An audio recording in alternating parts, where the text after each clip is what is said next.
What's up, guys? Yep, just checking a couple things there. Welcome to the August 2021 live show. Hopefully you guys are all doing pretty well.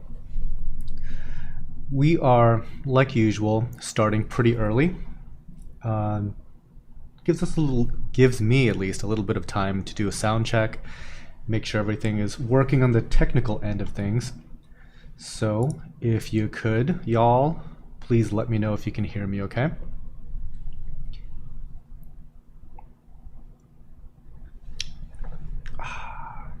Finishing the last little bit of probably my third coffee today. That's not going to have any lasting effects or anything.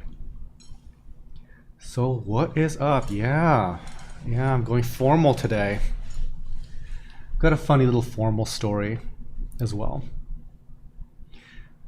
Funny to me anyway. But before I get into my little formal story, I'm gonna do my quick thank you tour, first with the Patreon folks. So these guys have contributed $5 or more per month to the Patreon cause.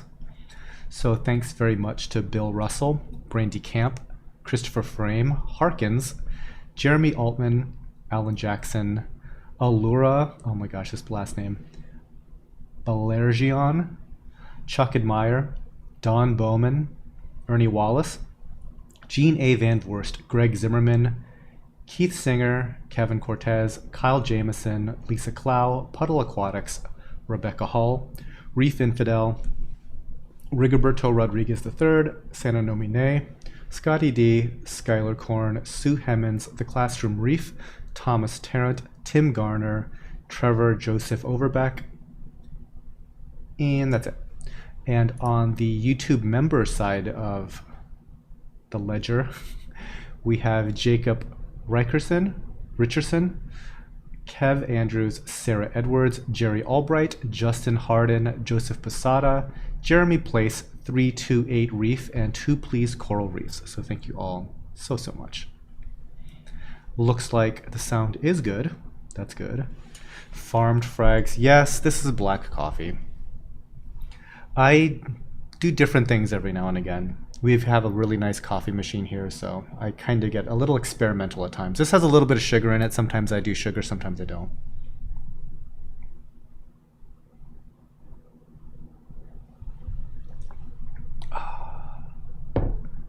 Let's see. Okay. So when it comes to the whole dressing up thing, I don't get out a whole heck of a lot. And there's even fewer reasons to get dressed up to go out any particular place, right?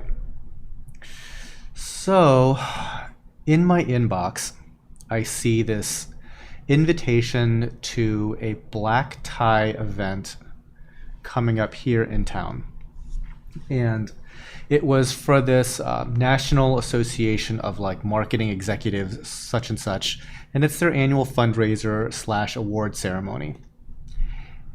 And to go to this black tie thing, by the way, I'm always down to go to a really cool black tie event. This one is, I'm gonna guess, a little bit more businessy. It's kind of pitched as like a networking opportunity, which for me is not quite so valuable. But again, I will take an opportunity to get dressed up in black tie because there's not a lot of opportunities to do that in town here. So already that has my attention. It's a $95 ticket to go to this thing. And I'm thinking, okay, well, it's not the end of the world, 95 bucks. And it's a cash bar, meaning that if I want to get any adult beverages to drink, it's going to cost me. It's like, okay, whatever. Then I was thinking, you know, why does this like National Association thing sound so familiar? It's like, I didn't think I've ever heard of it before, but it still is sounding familiar.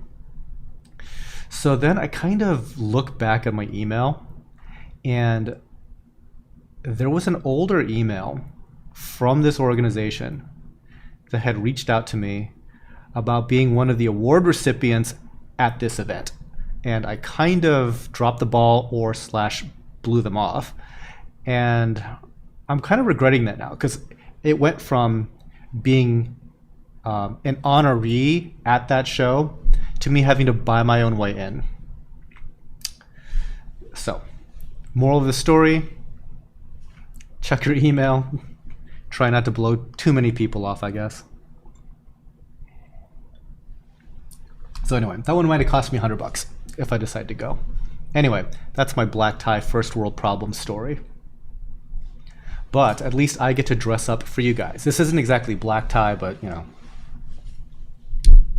I was about to say it's not that far off, but it's pretty far off. Black tie is like tuxedo wear.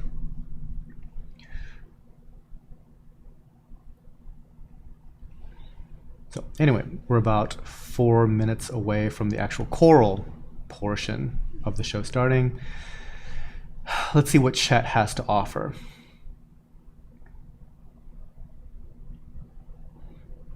Farmed Frag says, I need condensed milk with my coffee. Condensed milk. Is that like a Vietnamese coffee? Because that was one of the highlights of a vacation to Vietnam I took a long time ago. Like a Vietnamese coffee, I think is like their coffee, which is really, really good. Like Vietnam is kind of like a breadbasket of Asia sort of place, and so like their produce is insanely good, and they have really good coffee. And then they mix in like sweetened condensed milk, and it's like this delicious, delicious coffee.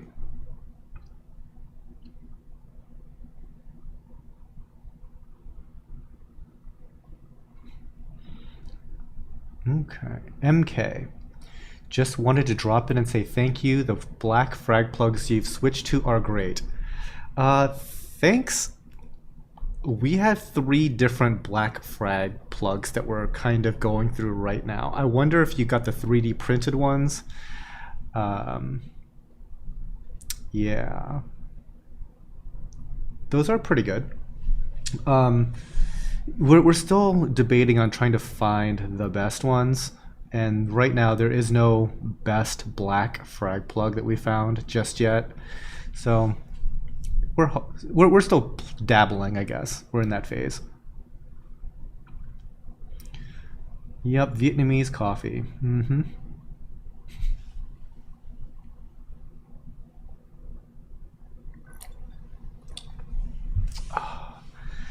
Tony, do you take Dogecoin? We do not. No crypto yet.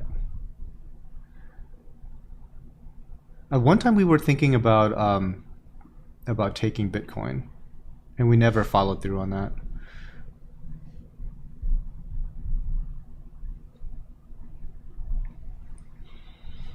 Kyle Jameson, hoping I have a good day. Thanks.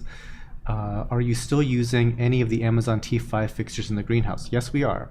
How are they doing? They don't look good, but we're still using them. Like over time, it's been several years now. It's been several years. The housing is definitely corroding, but you have to understand, it's a greenhouse. It's perpetually humid. It's perpetually drippy and gross and dirty, and those fixtures get wiped off maybe once every never. So expect that an Amazon quality fixture might struggle a little bit in those conditions. But do they still work? Yeah, mostly. I'm thinking about replacing some of them and trying out some really cheap Amazon fixtures that do like LED, like Vipar Spectras. If you're familiar with, what's his name? I'm blanking. Telegram on Instagram. He kind of did a review on those lights, and they look pretty good. And they're super cheap. And since I'm in the market to like replace some older fixtures anyway, I thought I'd give those a try as well. Because I think like Vipar Spectras are like $130 or something like that on Amazon. But yeah, it's a possibility. Okay, so in 10 seconds here, let's see if this transition goes smoothly or not, or if it crashes.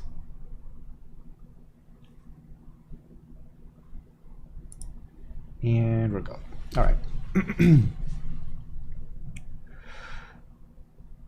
Chris Burns. I have 2 Goniopora on the sand bed in the same flow, and only one of them has full extension. The supplier of the coral said it could be getting too much white light. Could this be the issue?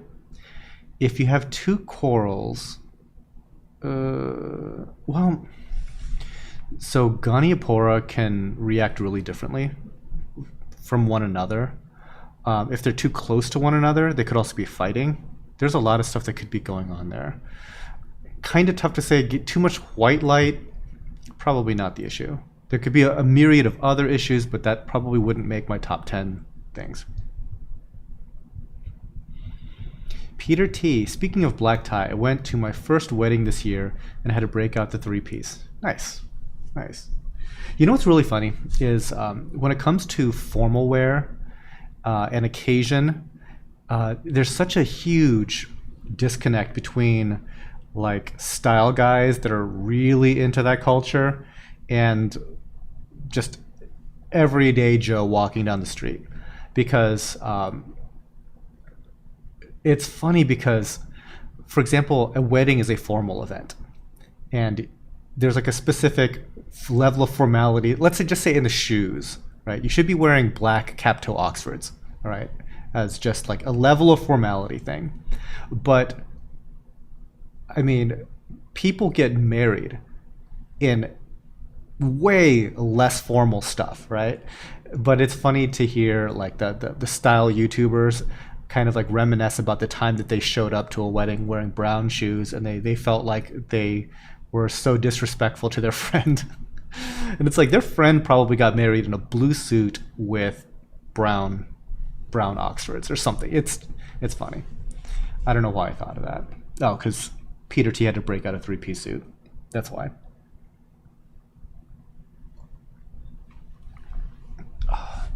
Tracy Spellenberg, you guys should take Dogecoin. You know, I'm the only one here. Well, that's not true. Of the people that are into crypto here, I'm the only one here that's not into Dogecoin. I only so far dabble in Bitcoin and Ethereum. But one of the guys here, Ben, he's got some Dogecoin, and I think that Becca has some as well. Simon Dendy, how's that dehumidifier you bought a couple days ago? It is really good. I got 2 professional, semi-professional, let's call them. They're still rolling and mobile, so they don't have to be like ducted in or anything. So they are 195 pint per day commercial units made by Quest. And I got them kind of for convenience because they run on 110 volt rather than having to like do some kind of special wiring for 240 volt or 3-phase or anything like that once you get into like the bigger and bigger ones. So I just wanted to see how 2 would do. I've only plugged 1 in so far, and it has reduced the relative humidity of this whole building by 20%. So it's a substantial improvement. Now, I don't know if I've told this story already, but we were quoted twice for an outside like pool dehumidification unit, like a truly commercial scale, like 15, 20 ton units, right? That in that size. And the quote that I got was anywhere between $80,000 to $107,000 to get that.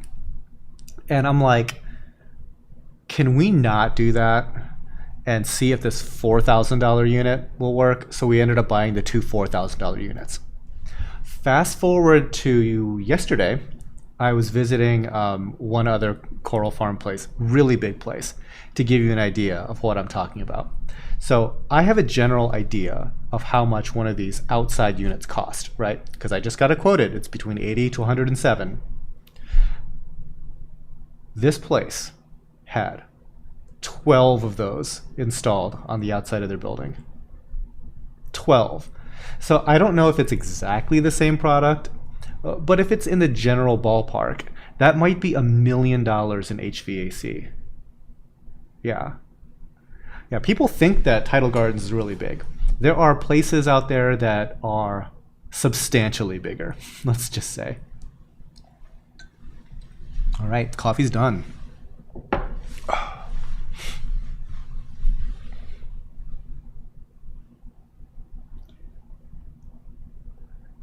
Greetings from Sicily. Welcome, welcome.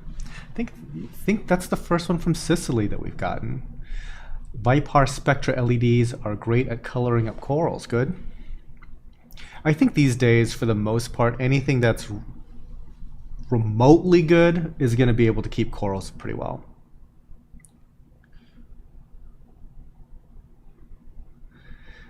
The silent one. Vipar Spectra are awesome. Take the lenses off the blue diodes and you're good. Yeah, a bunch of people like the Vipar Spectras. Yeah, I did see that was one of the talking points that Telegram was making, was that I think that he kept the lenses on the outside perimeter LEDs, but took them all out on the inside, and that kind of diffused the light and mixed things up nicely.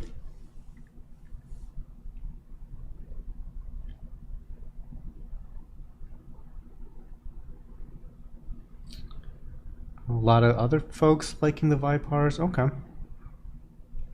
So, Tony Resendez, I'm new to the live sale. How do I buy? You can go to tidalgardens.com/live, and there you will see all of these corals available to purchase.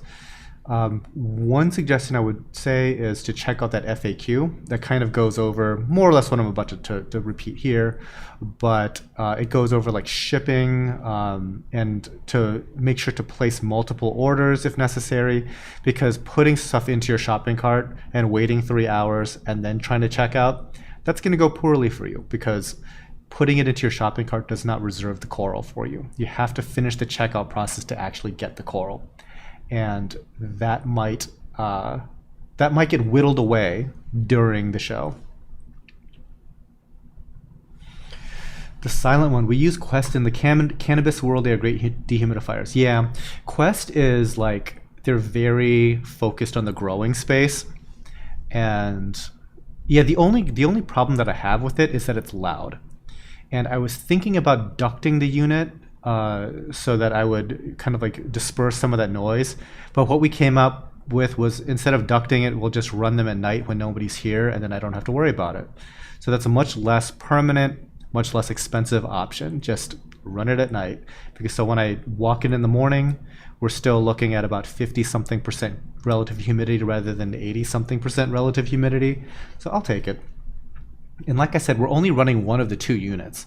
I think that if we're running both of the units at night when we're not here, this place will dry right up. Brett Townsend, shout out from the UK, by far my favorite YouTube channel for everything reefing. Thank you, Brett. I was in the UK in 2019, and I would definitely like to make another visit. You had a good time. Chris Burns, would you consider doing a video on a preset on the AI Prime 16 HD? Would love to see that. I don't own that light. For the most part, we own just like a few fixtures. And when it really comes to equipment, we are very behind the curve. There's probably a dozen other places that might do a better job as far as like devices go. Yeah, just being honest, like I'm barely functional with the lights that I've had for a year. I try to just do the on-off thing, make sure they work. Even with T5s, I haven't replaced bulbs in like 4 or 5 years. And by 4 or 5 years, I mean 6 or 7 years probably. Yeah, it's not good.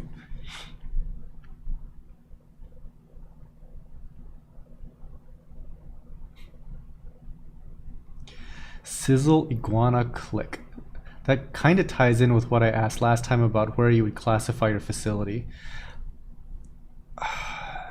Yeah, I would say that it's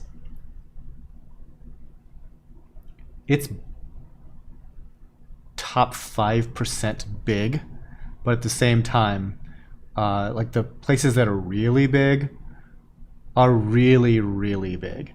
And also the way that we use our square footage is kind of different, in the sense that there's places out there that have prioritized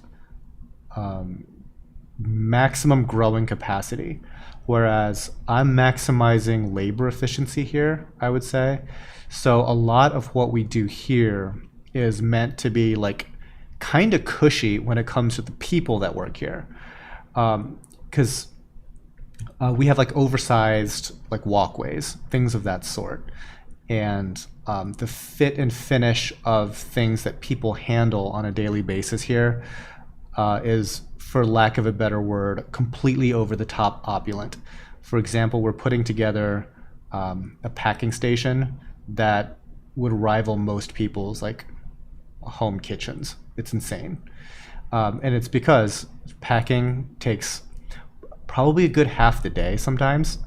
And if we're spending that much time doing it, I need that to be like as seamless and pleasurable experience as possible, because nobody really wants to be packing for half the day, that sort of thing. So yeah, there's definitely some places that are not only larger, but are just a lot more intensive when it comes to like growing capacity and things. And for us, that was never really part of the issue, because we grow stuff well and fast enough. It could get a little bit better, but sometimes more is just more, for lack of a better phrase, I guess. There's a lot that goes into that, but I can't really clarify too much because that would be well out of the scope of this live stream. Let's see.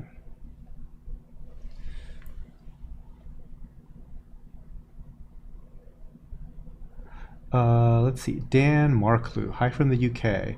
I have Gen 5 Radeon Blue. Are they any good? Yeah, I'd say that they're pretty good. The I kind of have like a, it's not even a love-hate. The Radeon Blues do what they're supposed to do.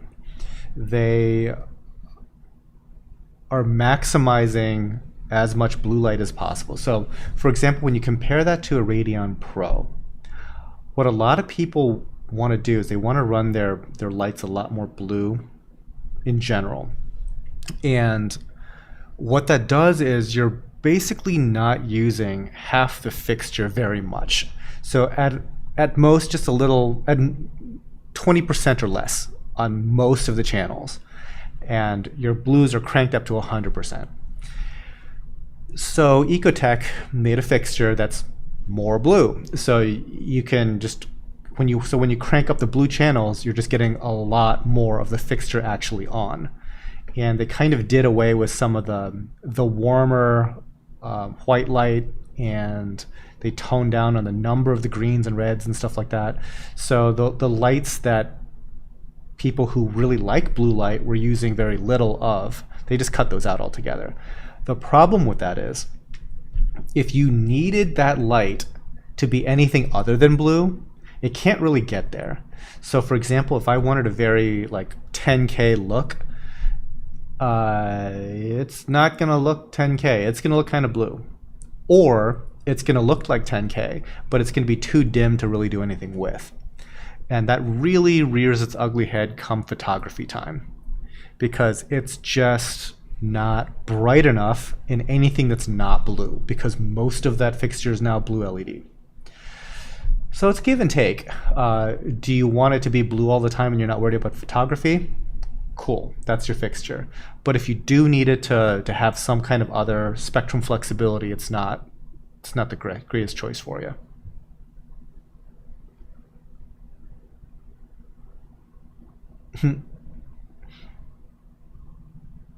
This is really off topic, but you guys should do a hot wing stream again. That was great. Oh yeah. Maybe. That took a lot of preparation. I mean, we had to do trailers for every single hot sauce and everything. It was a good time. I remember like the day after, when I was just cleaning up, that just some residue from like the keyboard or the mouse or something still had some capsaicin or whatever is the hot spicy compound. And I remember my fingers were burning just cleaning up the second day, and I was just thinking, I was eating all this like in large quantities just yesterday. Yeah, good times.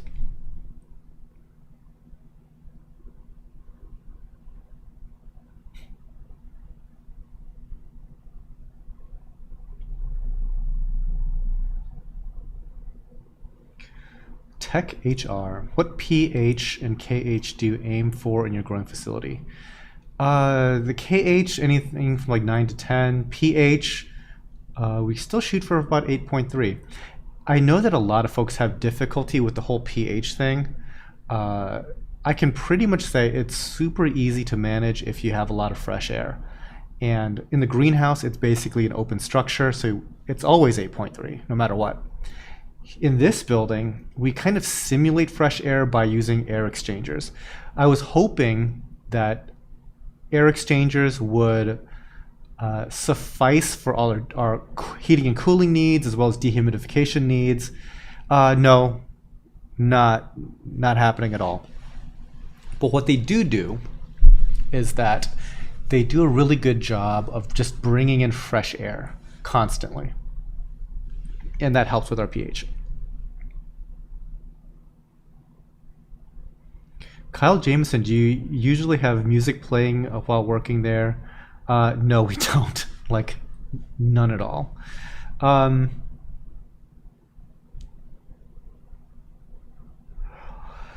So there's a couple of reasons why we don't have music. Partly because we need to be able to hear when something is wrong. There's always something that is making a noise that's not right, because there's so many devices, and just hearing like a splatter or like a whine of a pump that's about to fail or something, it's really helpful. So no, unfortunately, no merrymaking, no music.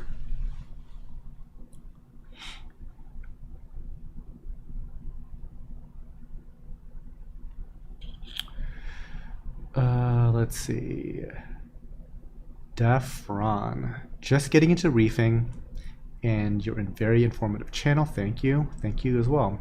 Currently running a canister filter, which I know people have negative feedback about doing, but it's going great. I think that the problem that people have with canister filters is that they're really good at what they're supposed to do, which is to take toxic ammonia nitrite and turn it into nitrate. They're really efficient at that. Where people kind of run into problems with that, if you've heard the phrase nitrate factory, it's making reference to this, because when it comes to coral, you don't want super duper high nitrates. And what you've essentially have is a technology that is like really good at making super high nitrates, because they're designed more for fish systems. Now, if you have ways to manage that, you're going to be fine. For example, if you were to clean that thing more frequently, like every other day, you really won't run into that nitrate problem quite so much. If you do excessive water changes, again, that will help with the nitrate problem.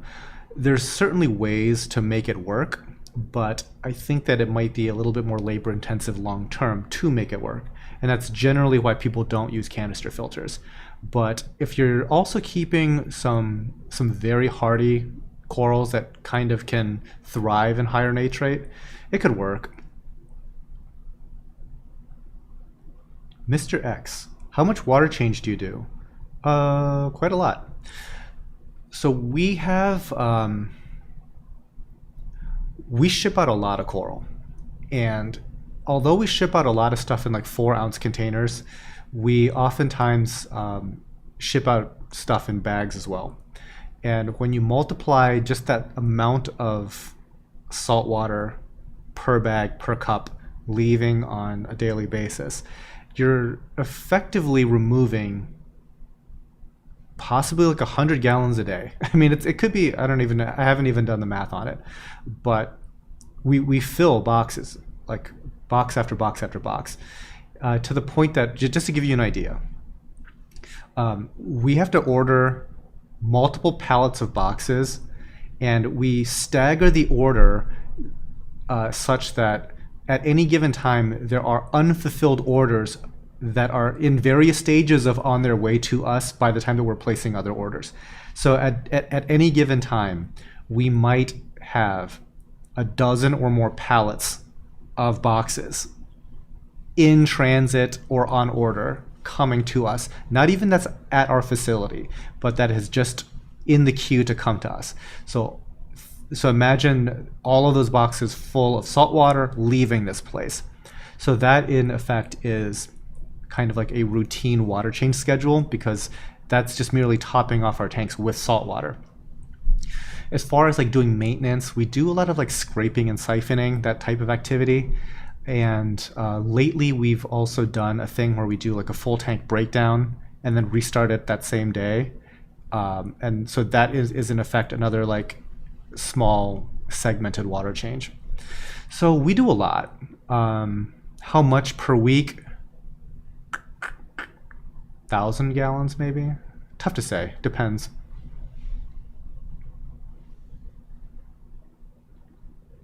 Sekiro, Shadows Die Twice fans group.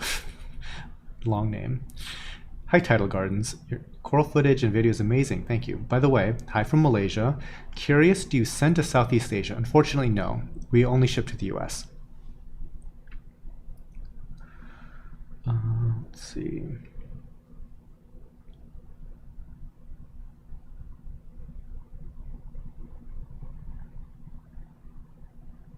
God of Jackpots. Question. I have a 20-gallon, mostly softies. I'm using LED 20 watts. How much percentage of blue versus white should I set up? It's really up to you. I mean, a lot of the corals really don't care one way or another. So a lot of it really comes down to what you like to look at, to be perfectly honest. I mean, I think that if we're doing what the corals actually care about, they'll probably do pretty well with most things. Whenever I had an aquarium that I cared to look at, it was mostly, I'd say, 75% blue, 25% white, something in that balance. Lately, I like the look of a more daylight appearance, but you do lose a lot of the fluorescence of coral, and if you're really into like big, bright fluorescence, you might not like that look. As far as coral health goes, it's fine. You probably just want to have like some mix between like 50% each or 25, 75 with more blue, just for the aesthetics of it. Technically, I think that white LEDs have more blue spectrum than blue spectrum LEDs, dedicated blues. So again, it's like if you just had all whites, if you're okay with that look, your corals will be fine. Also, you did say soft corals, and there's a lot of soft corals that don't really fluoresce, and a lot of soft corals that you kind of need to have daylight to even appreciate. So for example, like those canary yellow toadstool leathers and stuff don't fluoresce and only look yellow under white light. So there you go. Kind of depends on what you have. Recognize. Do you have any tips for taking care of a copper band? As long as you can get it eating, you're golden. So the introduction of a copper band is the most important thing. Make sure that there's nothing really bullying it. Make sure that it has a lot to eat initially, because they don't really eat prepared foods, not until later in the process. So a lot of live rock goes a long way. They really like to eat feather dusters. They like to eat Aptasia, but not as much as feather dusters. So if you have like a lot of feather dusters that you can feed them, that's really good. Eventually they'll start eating mysis, but you have to get to that initial stage where they're not so stressed out. Because if they come in stressed out and they get bullied or something like that, they just might stop eating and never start.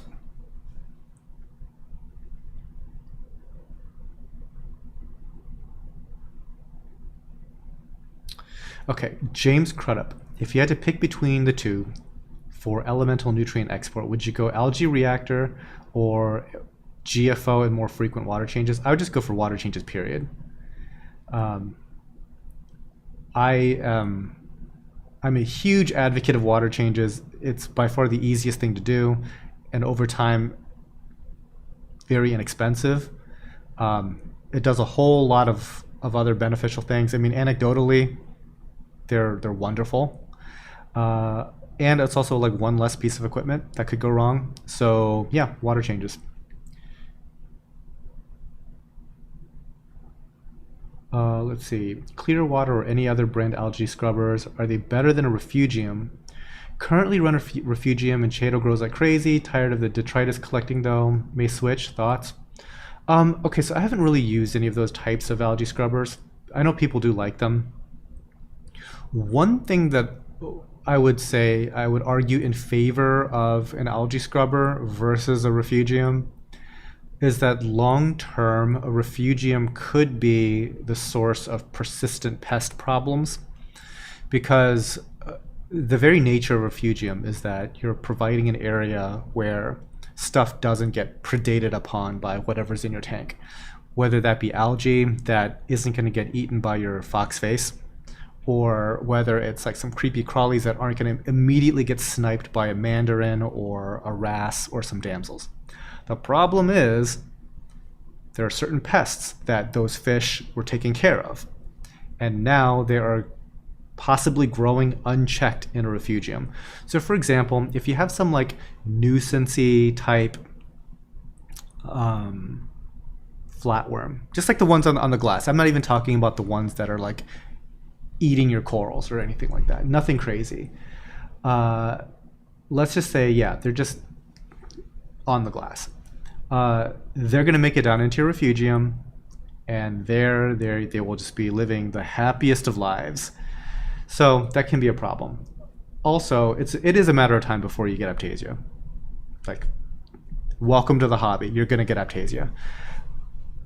I guarantee they'll be in the refugium, and once you see them down in the refugium, they will be in your system forever. Less likely to happen, I guess, in an external filter. But a refugium definitely will provide them safe harbor.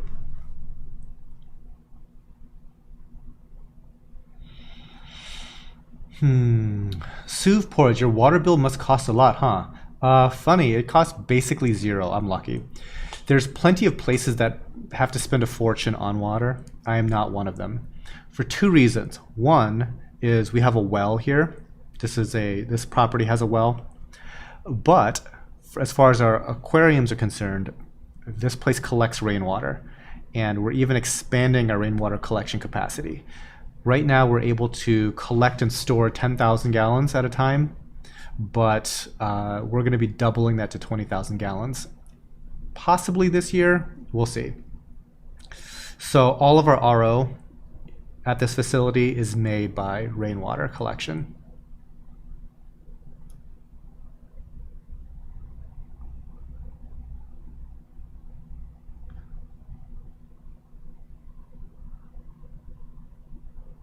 Sorry guys, reading comments.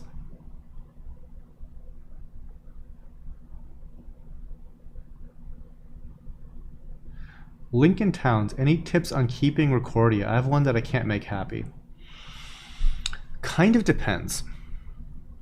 So Recordia Florida tends to be pretty hardy, and short of it having an infection, should be a pretty easy coral to keep. If it is having an infection, you might have to do something in the way of like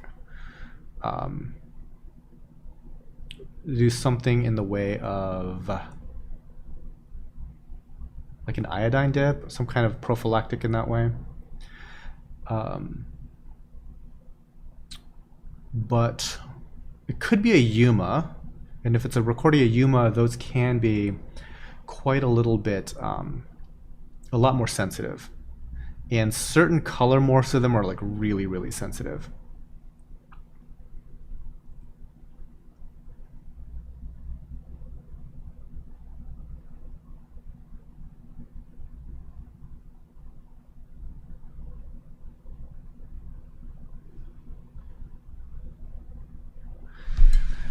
Okay, so Brett is having some difficulty with ganies. It really depends on the type of ganies, but what we've started to go towards is to feed quite heavily, and we're feeding a little bit of everything when it comes to like the types of foods. We're feeding like some of like the powdered stuff every other day. And we've gotten to the point where some of our ganies are even eating small pieces of mysis shrimp. I wasn't expecting to ever see that happen, but definitely is a thing. And knock on wood, Arganies are doing extremely, extremely well. I'm pretty overjoyed by how well that's all going.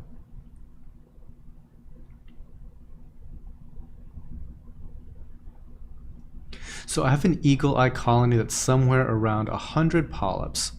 I've noticed that a few no longer have the red-orange disc but have turned yellow. If I frag those off, will those colors stay? Don't really know. It might not be so much of a they're changing color and they're genetically separate from where they grew from. It could just be some conditions in the tank thing where like the entire colony just might be trending towards a specific appearance.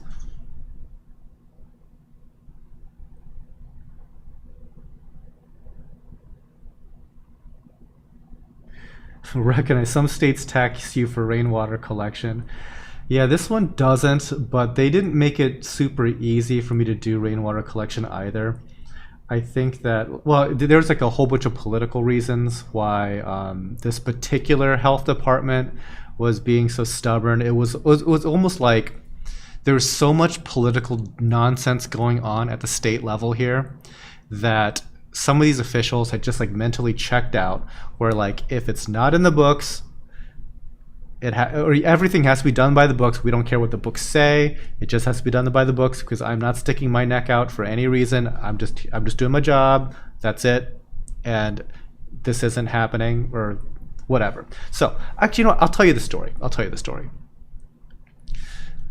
On the books here in Ohio, there is exactly one manufacturer of cyclone filters that are needed for rainwater collection.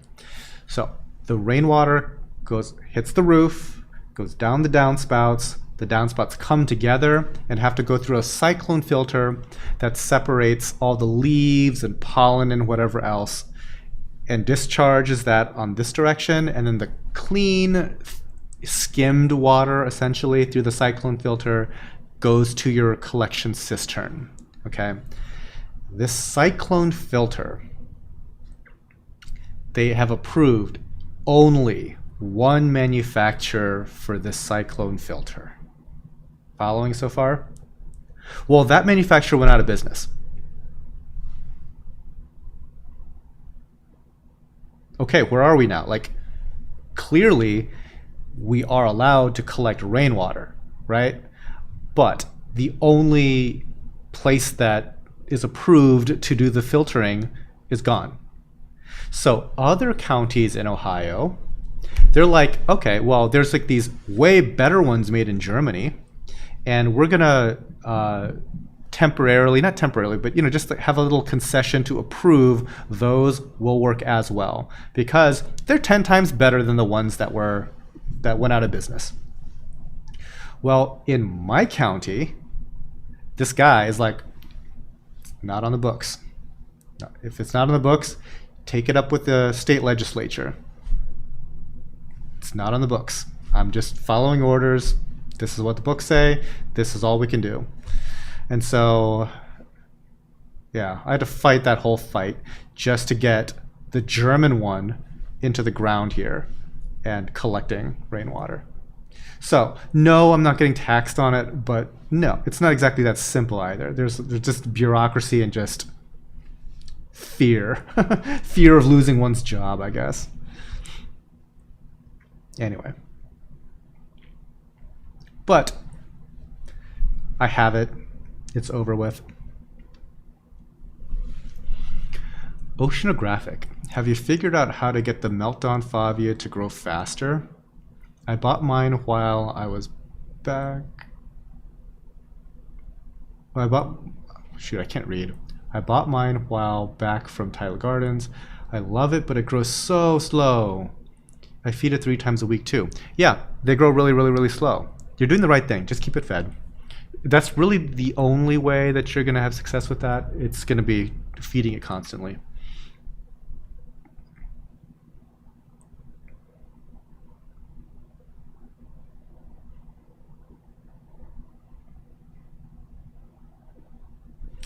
Tech HR.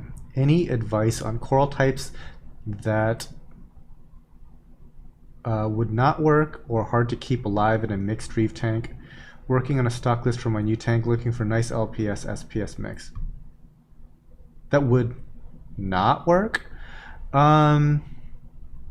So any coral that kind of has requirements that are kind of outside of like the normal ranges for most. So for example, like super high-end delicate acropora that need very, very, very specific conditions to get a very specific color.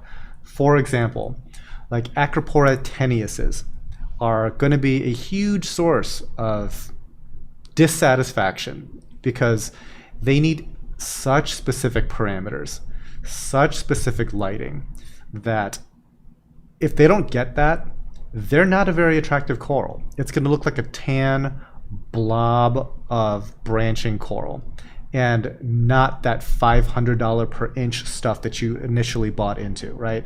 You wanted to keep a home wrecker looking like this crazy rainbow thing, or a Walt Disney crazy rainbow thing, like all those super high-end tenuises. If one little thing is out of whack, as far as like the coral is concerned, they're not going to look that good. So trying to keep that coral with some other corals that prefer dirtier water, it's not going to work out. So either the like certain LPS are going to be super starved out, or those acropora are going to look super tan and disappointing. So any kind of things towards the fringes of care are going to be giving you that issue. If there's something that needs to be like fed all the time, like a certain non-photosynthetic something or the other, like a sea fan or anything that needs like constant feeding to be okay, certain corals that need the water to be cleaner generally might struggle in that environment. So as long as you're kind of keeping into that middle 80% range, most things will work out just fine. Also consider like the flow patterns and stuff, because certain corals are going to like a lot more flow. And as much as we like to say, well, I created a little like low flow area, most people's aquariums are small such that you basically have the flow in your tank or you don't. And it's not about, you're not able to actually segment certain areas of your reef. Like even in our larger tanks, like 250 and above, the second we put in a pump, the entire thing has flow. So the idea that like a smaller 13-gallon tank, that you have different flow areas, not really, not a whole lot.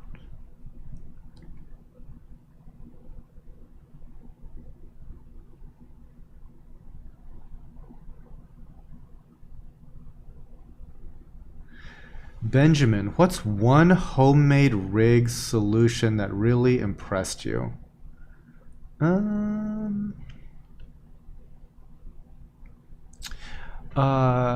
Let's see. I think it's pretty cool. I've seen this twice, but it's when people use like the motor systems that are in like standing desks, you know, like the motorized desks, and they use those stepper motors to hang lights from the ceiling and are able to digitally adjust the height of the lighting over the top of their aquarium. So if they wanted to experiment like 1 inch at a time or less, they can do that like really, really easily. So I forget the name of the channel. I apologize. The dude in Australia, he did that. Also, one of the tanks at Top Shelf Aquatics had something similar where they were messing with some Orphic lights, and they had it mounted into a canopy that was on this motorized lift system, which is kind of neat. So I would say that. How big is your RO system, since you can collect about 10,000 gallons of rainwater? My RO system is a 2,000 gallon per day commercial unit, and it can be expanded to a 4,000 gallon per day unit. So it's big. It's really, really big.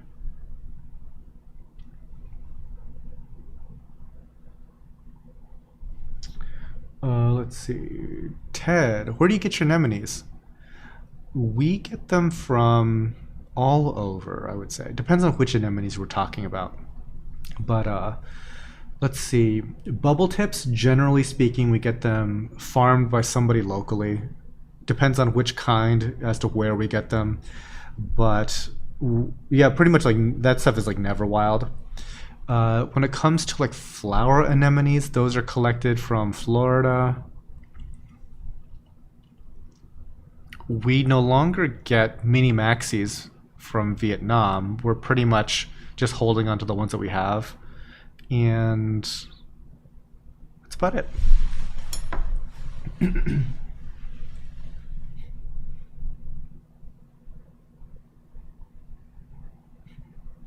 In government agencies, you can only lose your job for making a wrong decision. We can keep your job for making no decisions.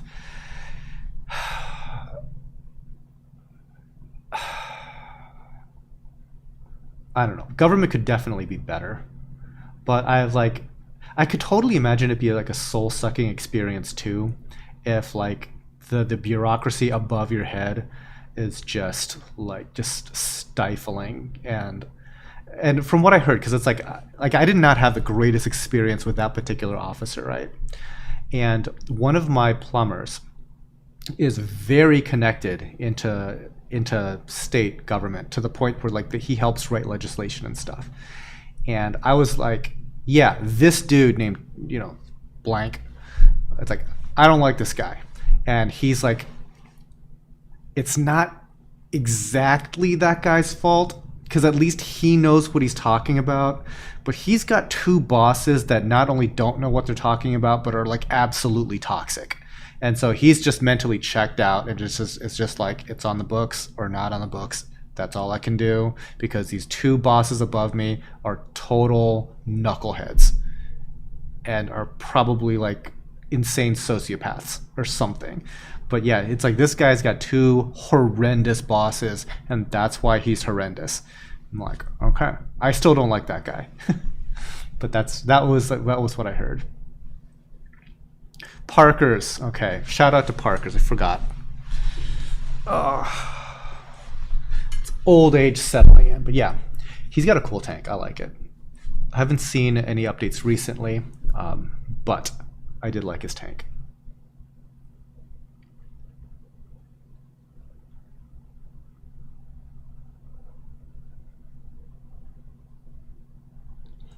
Courtney Kostka, thanks for the thoughtful packaging tracking temperatures. Corals arrived in Tucson in perfect condition. Awesome. I'm scared of Tucson because like I've got a friend in Tucson, and so I'm like familiar with like the 110-degree weather that is there every single day. And so the entire time I'm just thinking, I really hope this package arrives in the morning and not in the afternoon, because Tucson is really, really, really too hot for human beings.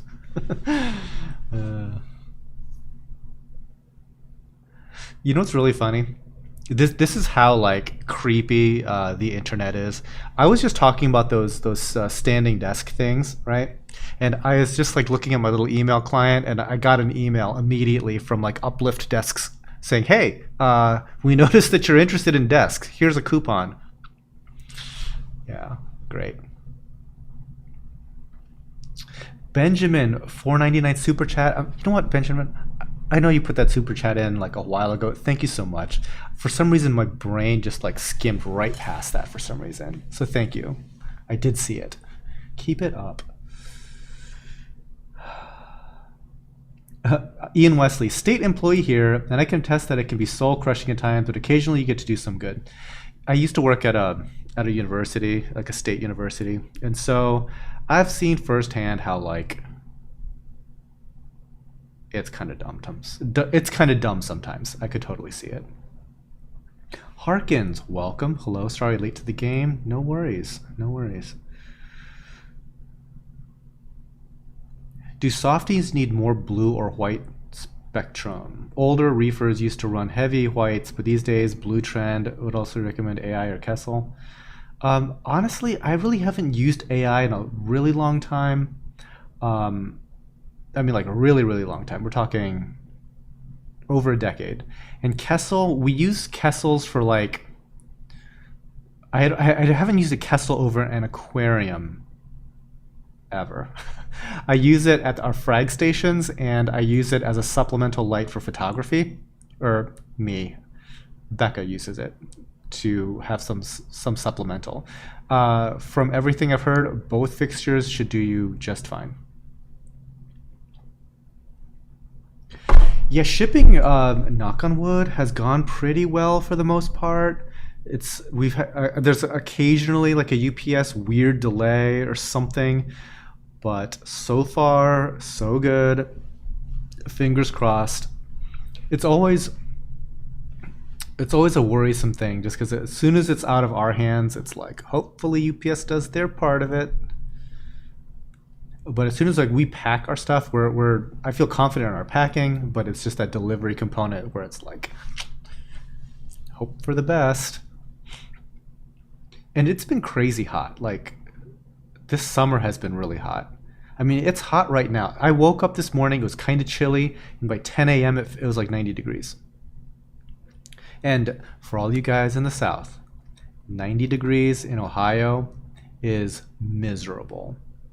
Like the humidity, it goes from okay, it's a little humid to I can't breathe this air very quickly once it gets hot. Okay. Ben Aroni, how does this live show work?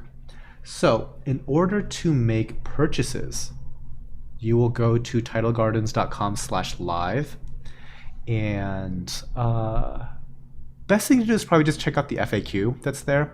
That'll kind of go over like how this works, but the most important thing is to pay attention to how to go about actually purchasing stuff, because sometimes people will throw something into their shopping cart and just leave it there, and that does not reserve the coral for you. You actually have to finish the checkout process to get one of these corals. And so sometimes people will place multiple orders as the show goes on in order to make sure that their reservation is made. But you can check out all of that in the FAQ. That's probably the best place to start.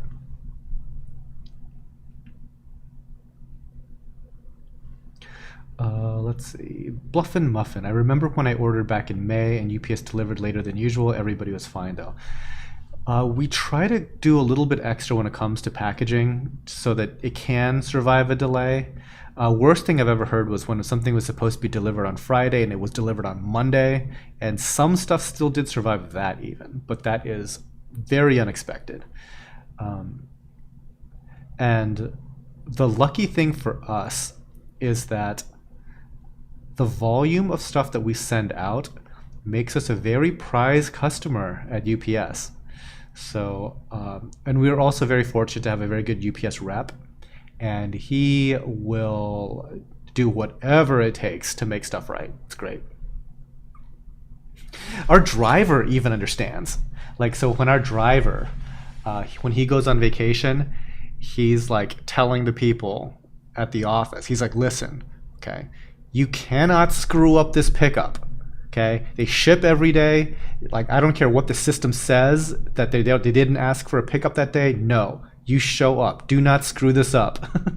Because I think that what he even once said was like, they ship out enough that one account pays for my entire salary. Okay, do not screw this up. So yeah, so the UPS folks, they are big time advocates of us. So they go to bat big time.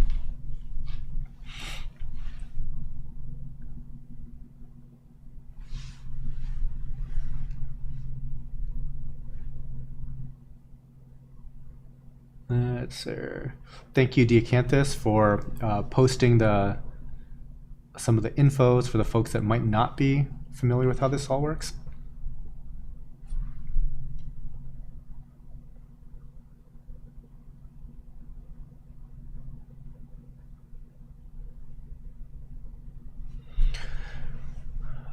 Ted Diamano. How long can softies live without lights before it can affect their health? Frogspun elegans, torches, hammers, which are stony corals, by the way, not to be like too pedantic. How long can they live without lights? You really need to get those lights back on in about 48 hours. Not too long. before it affects their health, you're going to start seeing them color change in about 72 hours. Yeah. Ian Wesley, tips for Montipora. I've been keeping LPS for 6 months. Tried a Montipora recently. It died pretty quickly. Any pointers to keeping them alive? That's pretty weird that they died fast. Really, a Montipora isn't crazy difficult to keep in any particular way. So just run the entire battery of tests. So like, see if there's anything completely out of line, because I don't think that it's very typical just to put a Monty in there and have it immediately crash.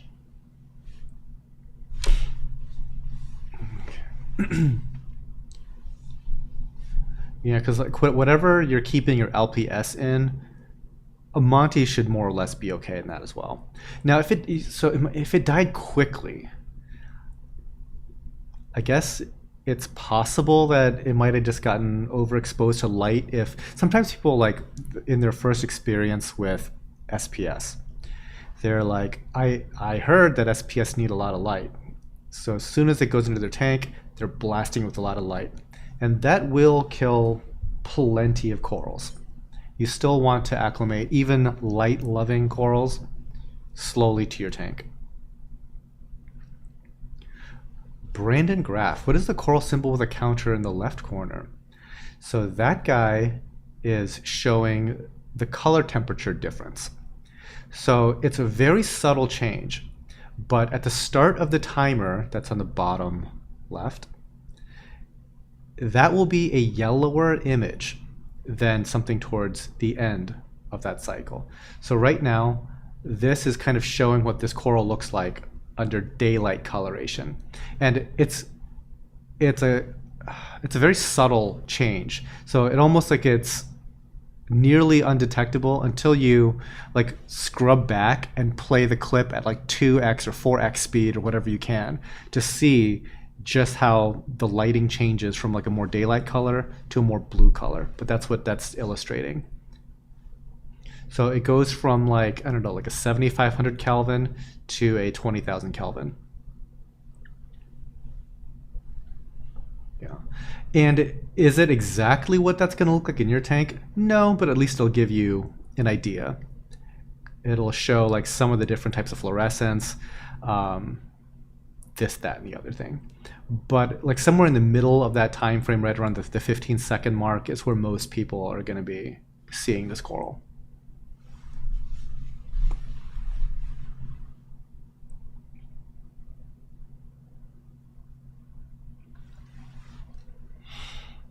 Reef CT7. I just finished a major mushroom trimming culling exercise. Fed up with them stinging my SPS. Are there mushrooms that don't sting? No, when it comes to mushrooms and SPS, the mushroom will almost always win. So the only thing you can do is to kind of, what you did was kind of prune them back. Having said that, mushrooms are, what should I say, worth their weight in gold right now.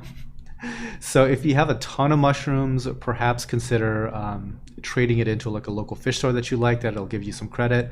Because if you have a lot of mushrooms, I have a hard time imagining how that is not funding your entire hobby right now.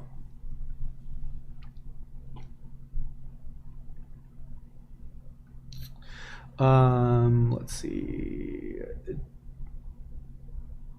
Daffron got a hammer recently, added it to the tank, and it looks to have released a load of zooxanthellae and retracted. That's normal, actually. Looks to be bouncing back at the moment after a few weeks. Yeah, when you get a new LPS, and especially Euphilia, you might see it expel like a brown slime out of its mouth. That is it expelling zooxanthellae. They regulate how much zooxanthellae is in their bodies that way. And so what that's an indication of is that there's probably more light than it's used to and does not need that much zooxanthellae. And so rather than having the zooxanthellae overproduce whatever like simple sugars that they're doing, they're expelling it out. Now, you don't want it to do it to the point where it bleaches, but a little bit of management on a newly introduced coral, not the biggest deal in the world.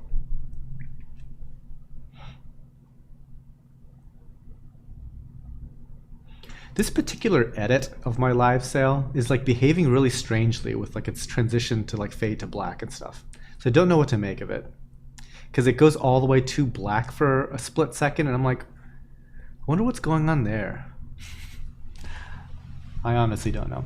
Like, I've been doing these shows now for like 5 years, and at least, and there's still like weird stuff that still happens that surprises even me. And I'm thinking, I'm pretty sure I didn't do anything different, but here we are. I'm seeing different stuff that I'm not used to seeing. Anyhow. Oh. So let's see, we are on item number 96. I think that the show goes all the way till 200 and something. So we have a good ways to go yet.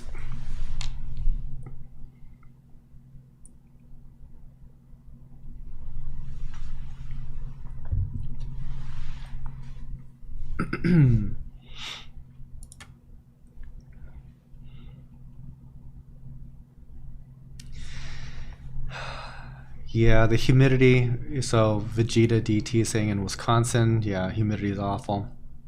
It really is. That's like the crushing thing about hot weather here. But now that I've installed this one dehumidifier, it's made this building quite comfortable to the point where it's like I can breathe a little bit of a sigh of relief, because I was genuinely concerned that like the high humidity was going to have some like long-term repercussions. Like I didn't want to like lose this building to black mold or something dumb like that. So having like a working solution is very nice. I'm thinking in the future there still might be some need as we expand our facilities here, but still,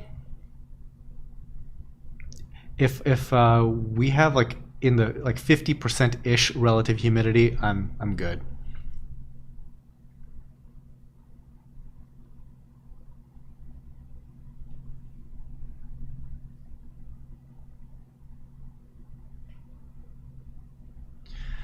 Bluff and Muffin. I've tried keeping Platygyra 2 times, but they always die after a couple of months.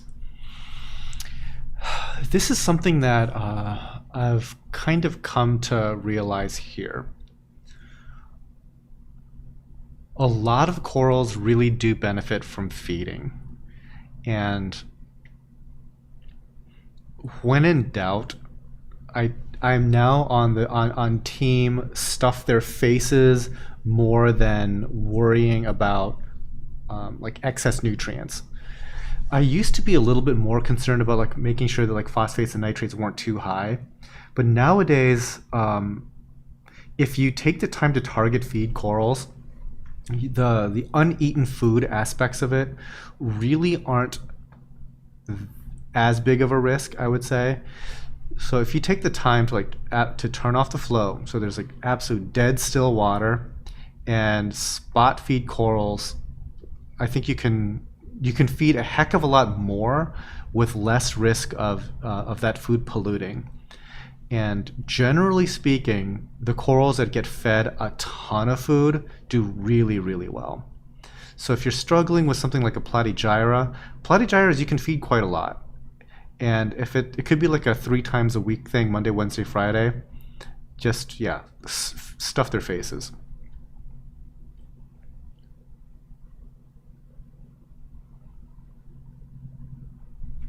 Casey Thomas, what's your long-term goal with Tidal Gardens? Well, I guess the relative long-term goal is to finish out speccing out this building. We've got easily half this building left to go, and I am hoping that it's unlikely, but I'm hoping to have the next system of tanks done by the end of this year.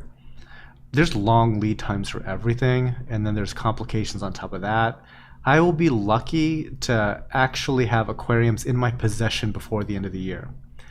Now, to go from having aquariums in my possession to actually having them installed, that is a very different story.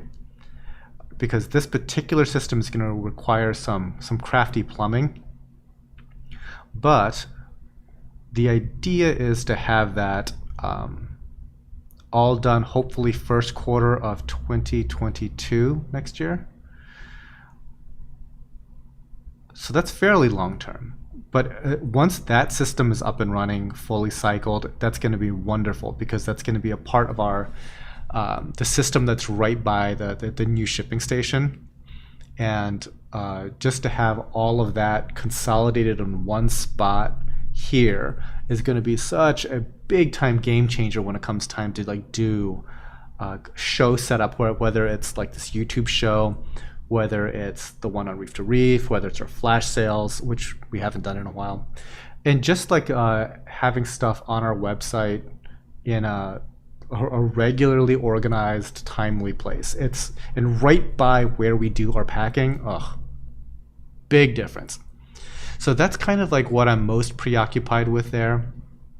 I'm definitely not thinking of a new facility of any kind, but for right now, it's just finish up this building as best we can. There's a few projects here and there that we kind of dabble with, but I think the core expertise of this place is coral farming and e-commerce. And we're slowly building out a couple of things and dabbling here and there, but it's not. It's more dabble than anything. More dabbling than any serious effort, because the stuff that really requires serious effort here is already in the works. It has a huge price tag associated with it, so we can't really just take our eye off of that ball. That would go very poorly if that was the case. Like this next aquarium system that I'm describing, like people think that we get everything for free here, which is like a total joke. No, that new system of aquariums with the lights, with everything, stands, plumbing, all of that, it's going to be 6 figures. So I have that to look forward to. And that's 6 figures my price, which is a lot better than retail. Because it turns out when you buy like, hundreds of this and that, you get the most attractive discounts, and it's still a huge number because you're buying hundreds of stuff. But yeah, that's the next major plan. I think when I do another building update, I might just like walk through the floor space and just kind of show what I have in mind. But yeah, it could be cool.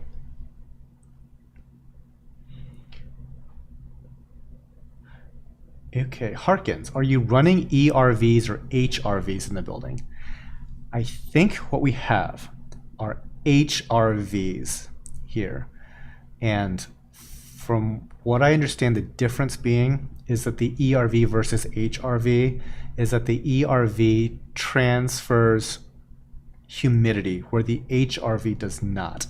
And although most people in this climate you want to use an ERV, we actually want an HRV. So that's kind of a thing. And in the grand scheme of things, it doesn't matter, because like the humidity transfer thing, it's whatever effect it has, it's the fly on the elephant's back. We need big dehumidifiers. Long story short on that. Year round, we need big dehumidifiers. So really the only thing that those air exchangers are doing is providing some fresh air, which is really nice if we're doing anything that puts off a chemical into the air here. I can just crank those things up to 100% and not worry about it polluting my aquariums as much.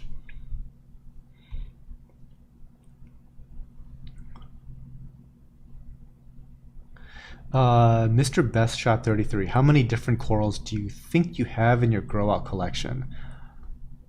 Hundreds, if not 1,000 or so. We have a lot. We have so many that I honestly don't even know them all. Like it's beyond my scope of even knowing.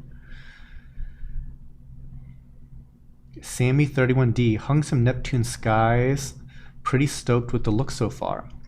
I saw those lights when I was down in Orlando, and they showed very nicely under on camera, which for somebody like me is not insignificant. They looked good. Now, what I'm curious about is, again, these Vipar spectras, because Telegram showed like the side-by-side spectrum, and they're basically very similar. So I'm wondering, like, could you just get Vipar spectras, and do they look good under in regular operation on a camera? Because that would be kind of neat. There's a big price difference between those two fixtures.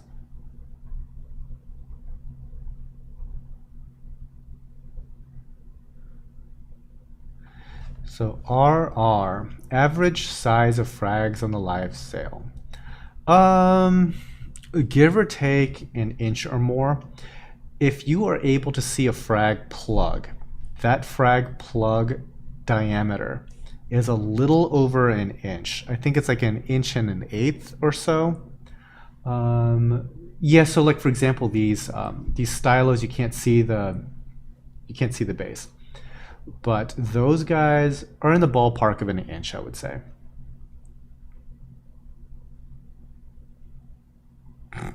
Dev Adroid. Has human error at your farm ever caused a loss of coral? Yeah, all the time. If so, how big, how much? That's tougher to say. But yeah, plenty of times, I'm sure. Plenty of times. Most error is human error. Is that true? No, I mean, there could be like pump failures and stuff like that. A lot of times, though, the sort of things that cause losses are, let's see. Right now, I'm having a hard time even thinking of any just off the top of my head, because right now things are generally going pretty well. But one thing that we ran into was we had this this sunburst Colorado sunburst anemone, and we had moved it from where it was doing wonderfully to a new aquarium. It did not like the new aquarium. It colored way down. It just hid under a rock. It didn't want to come out. So we thought that the problem there was it was not receiving enough flow. It likely was not receiving enough flow, granted. So eventually we moved it back to where it was, and we increased the flow by putting in like some plumbing into its little container basket that provided a lot more flow, and it immediately perked up and looked happy. After a while, though, we noticed that it started to shrink and more and more and more, and it's lost its tentacles more and more and more.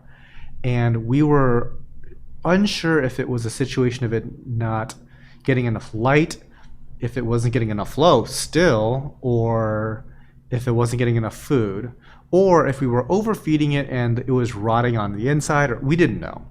So we moved it again to a different place with moderate to high flow still, and we stopped feeding it just in case it was that overfeeding problem.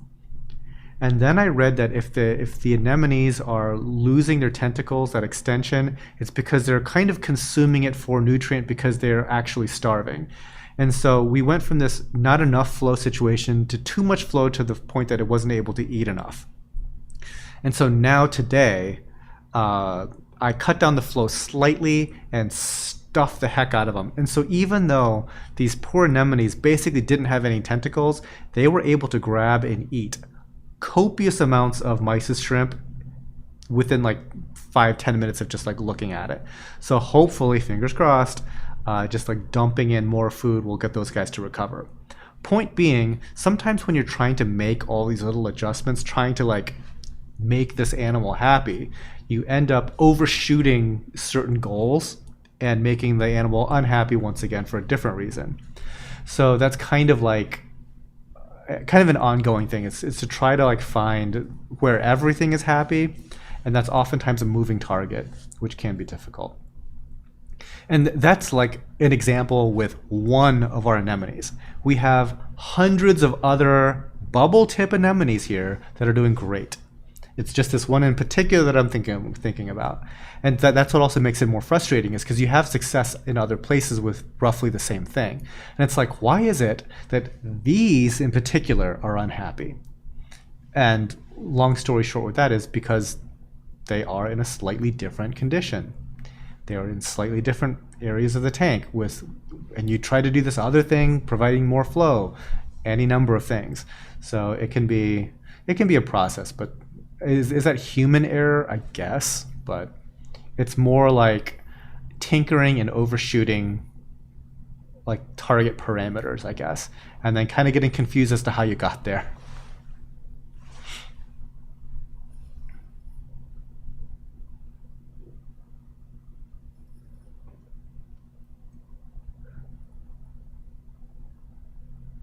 Let's see. Alex is asking, do you think that light acclimation is good for new acros? Yes, I do.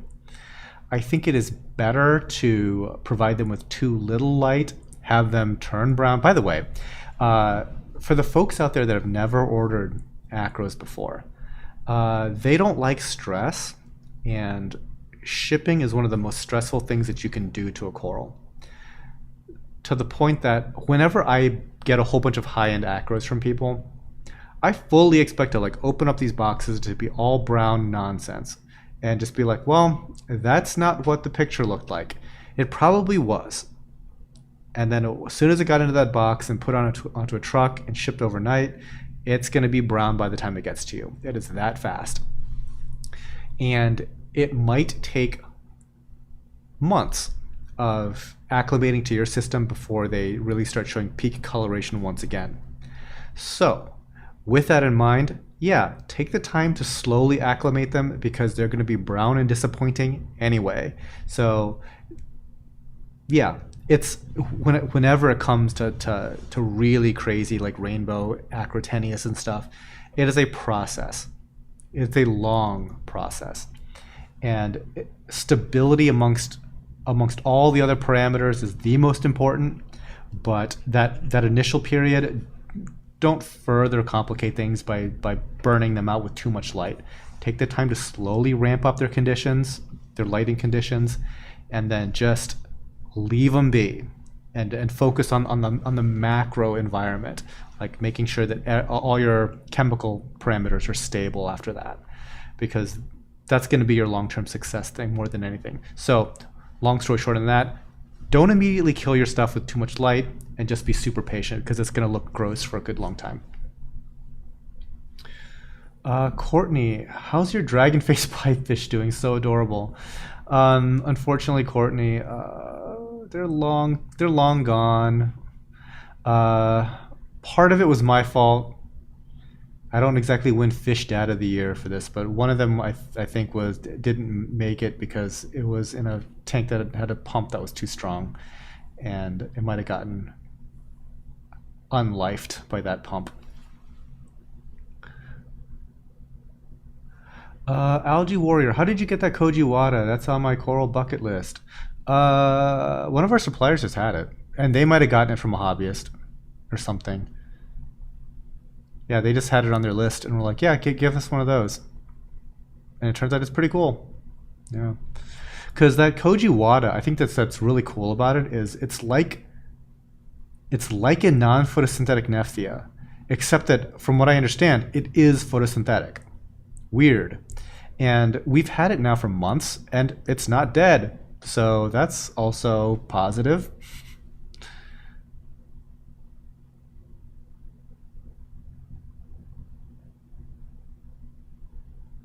Yeah, Benjamin said I bought a $15 brown Acro 6 months later. Now rivals my blue Floyd. Makes me want to hit the Acro roulette again. There's a lot of potential in Acros, and you just have to be really patient with it. A lot of the time, they're just going to be brown and gross because of some point source stress, and once that stressor is removed from the equation, they do really, really nicely. I would say that some of our most impressive acros now that are in our farming system, they have only started to look really good in the last month or so. But now that they are like settled in, they look like tip top tier. And then when we ship them out, I'm sure they're going to be some degree of not as great. It really depends. I mean, I almost never receive stunningly crazy, amazing looking acros in the mail. Almost never.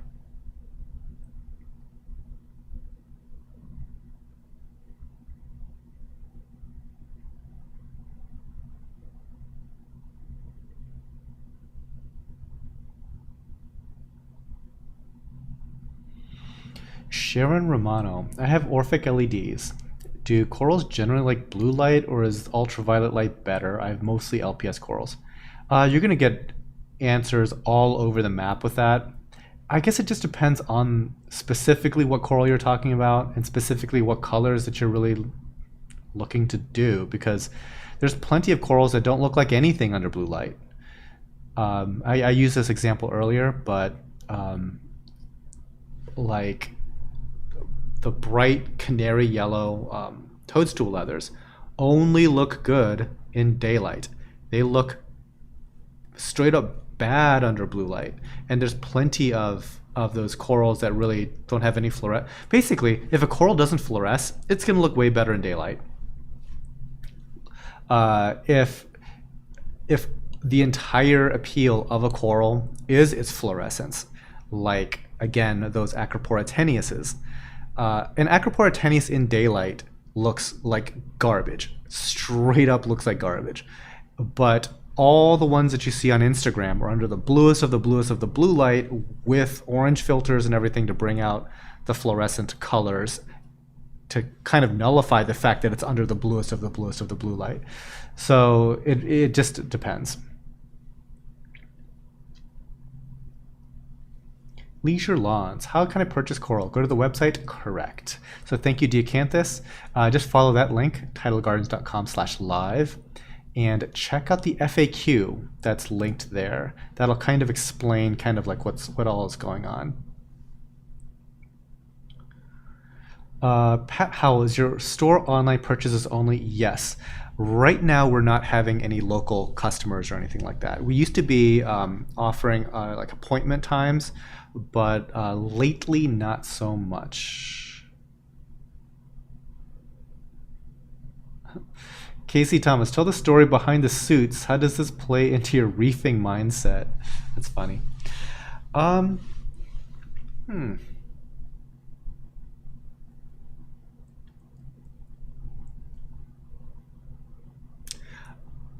That is a very loaded, super loaded, mega loaded question.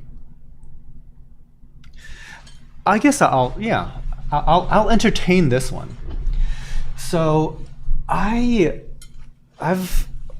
told like friends about when it comes to like dressing nicely, that it is this, for good or bad, okay? And you can say it's a shallow thing. It probably is, okay? But when you dress nicely, you literally change the world around you. It is like a communication technology, okay? And follow me on this, because if I were to walk into a place dressed like I just mowed the grass, right? Like scruffy t-shirt, shorts, all that fun stuff. And let's say I'm just going to the deli, right? There's like a local deli that's like great. And they know me by name. Their entire staff knows me by name. I don't know, sorry, but I don't know a single one of their names. But they all know me by name. And when I'm dressed normally like I rolled out of bed, let's say, they treat me one way. They've known me for years, okay? And if I dress like I'm dressed now, they literally call me sir suddenly, all right? And so extrapolate that experience across like perfect strangers. You live in a different world when you're dressed like this.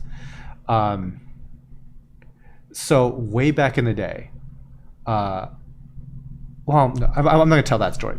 So I'll tell a slightly different story to the same point.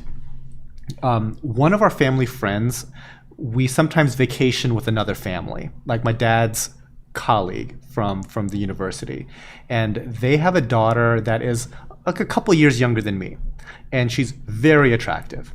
And whenever we are on vacation, people assume that we're a couple, and it is crazy how different having her next to me, how people treat the two of us, because where people would never like just walk up and talk to me, like never, like I probably very much have the come don't talk to me ever appearance already, but if she's there, all of a sudden like it changes again. This is just this warp field around us, and then we become like the most approachable people in the world. Everybody wants to be our friend, all of this stuff while we're on vacation.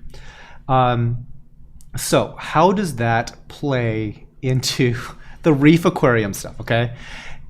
When you obsess about like the little seemingly meaningless details, like the fit and finish of the aquarium stands, how good is your light hanging, like all of that apparatus, like all of those types of like high-end details. How good is like the packing station? We've done well with a makeshift packing station for the last 15 years at the greenhouse. Why then am I going completely bonkers and overboard with the packing station downstairs here? All of these little things, they matter, right? And as they accumulate, it really does like just warp this entire workplace. And right now, almost all the other local places that I am somewhat familiar with, that I talk to with any regularity, they are having staffing issues. All right, I am not having a staffing issue. If anything, there's a long laundry list of resumes that people keep sending me that want to work here. They've never even visited here, but they want to work here. And so I think that like it is that stuff that's seemingly just over the top, seemingly is insignificant, seemingly is shallow, that has real world effects, quite literally, on how everything operates. So is there something that can be like a lesson to be learned for your home aquarium? I would say that something as simple as constantly cleaning your glass matters. I mean, cleaning the glass here matters. Like the morale difference of looking into a tank that has some stuff on the glass versus looking into a completely clean aquarium is immediately noticeable. So, I mean, I've just done things to make it easier for people to clean glass. So, like things like that. I think that again, that attention to detail changes things, even at the hobby level. Very long story, but you know, it's something. All right, I need to catch up on chat.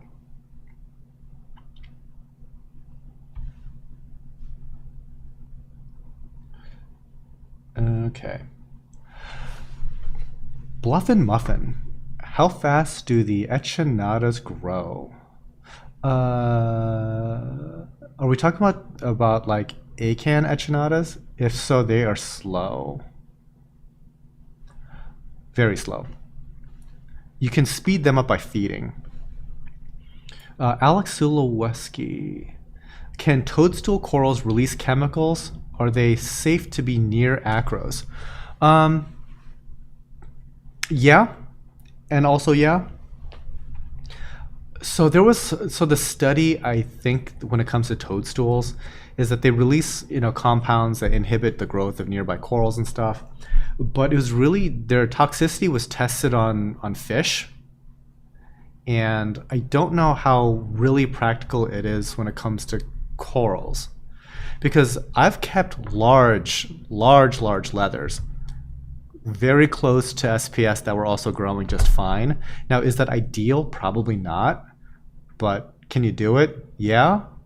It's been done before. if you're really concerned about that, there's probably two things that you can do if you wanted to keep both of them together.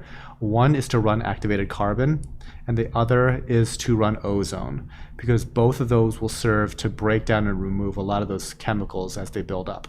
Third, you can ramp up the number of water changes. All those three things will help.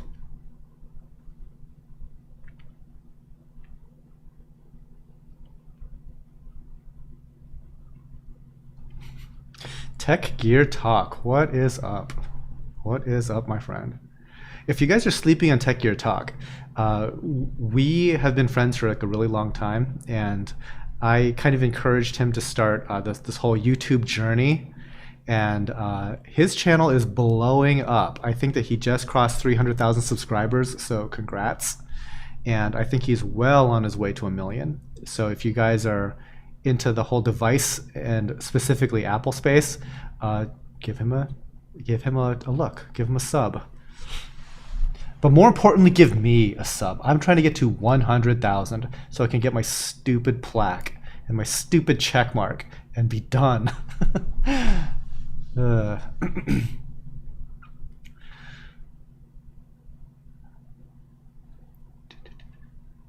Dylan Johnson, I've been out of the scene for a while.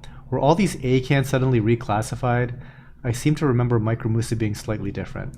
Yeah, so I think it was in 2016, Acanthastria Lord Howensis was moved to Micromusa Lord Howensis.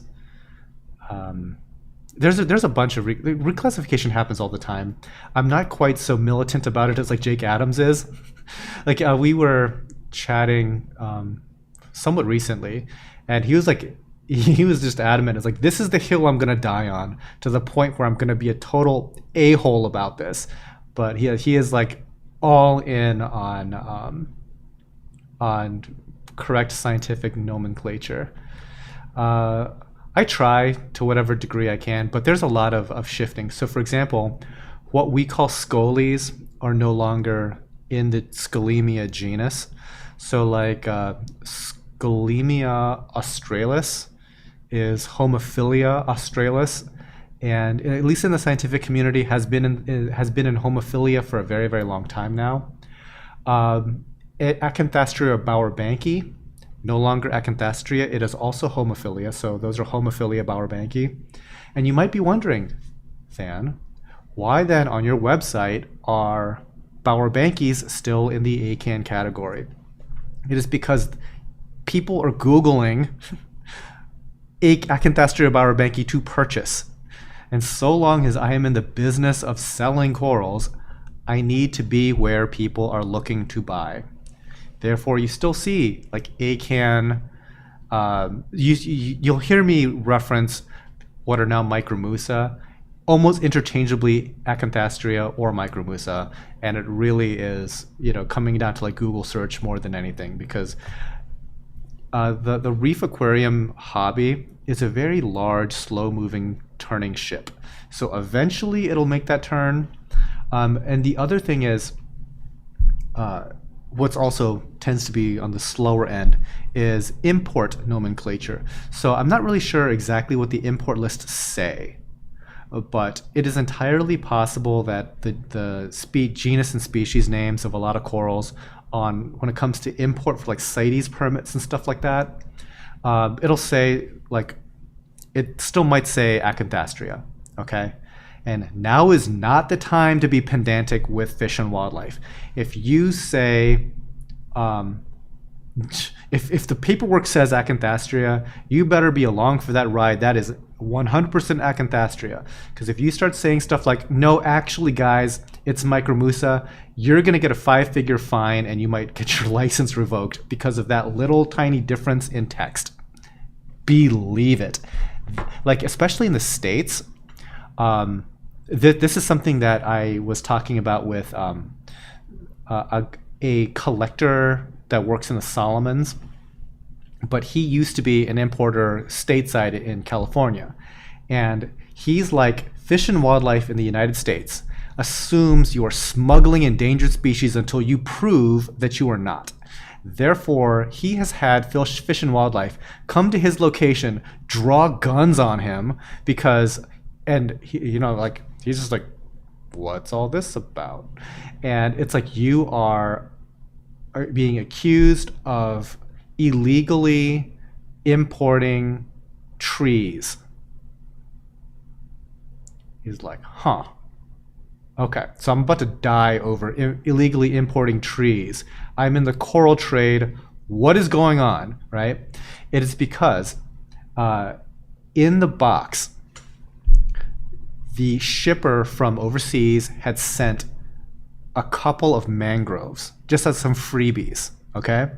And his normal shipping handler was out that day. And normally, that shipping handler overseas would have excluded that. He would have taken those mangroves out before letting it get on the plane. But since that guy was out that day, those mangrove trees were in the box. And when they showed up in California, it's like, alert the authorities, like get this guy in a freaking cage. How dare he, It's like that's the same thing as like white Siberian tigers.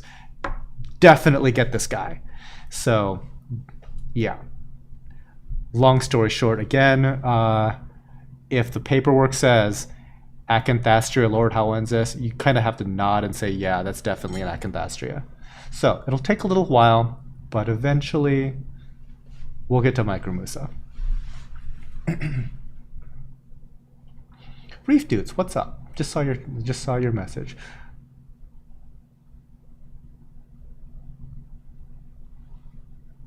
Okay, Tattoo Dancer, Tidal Gardens, those carbon fiber troughs coral farmers use, what are they exactly? They're fiberglass. I have super trouble finding anything like them in my home country. What is their intended uses? They're literally called fiberglass raceways for like fish farming. So check those out.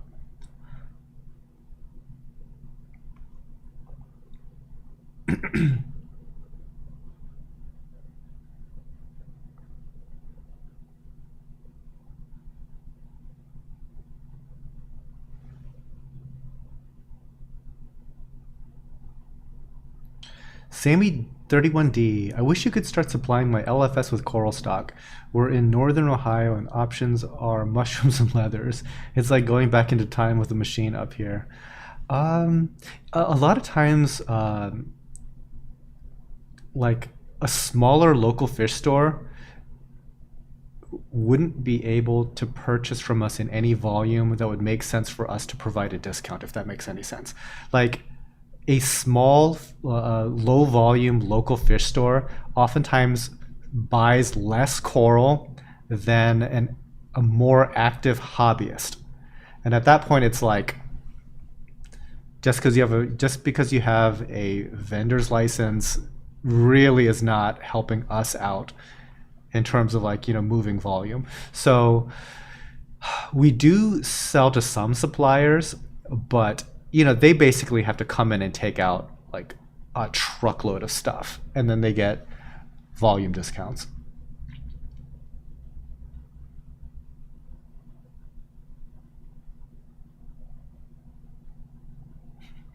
U.S. Fish and Wildlife is full of hippies. I don't know if those are hippies. Those are some gun-toting hippies.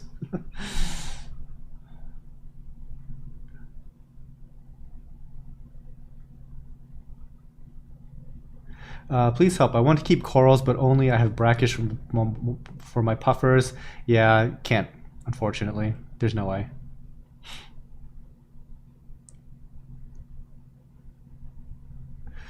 Let's see.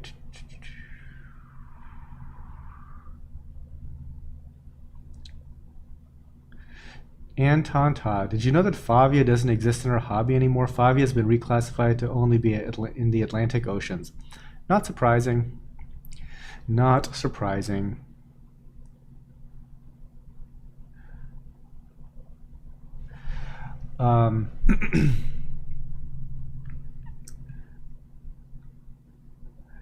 Yeah. So when it comes to salinity, it's not really something you want to be messing with. Like, these animals are way more sensitive than that. So yeah, you don't want to be trying brackish water. That's just not a thing.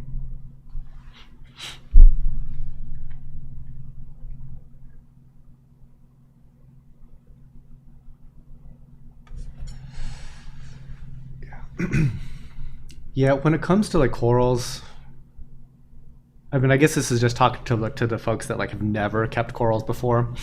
You will be very lucky to keep this stuff alive under perfect conditions. Like really lucky to keep stuff alive.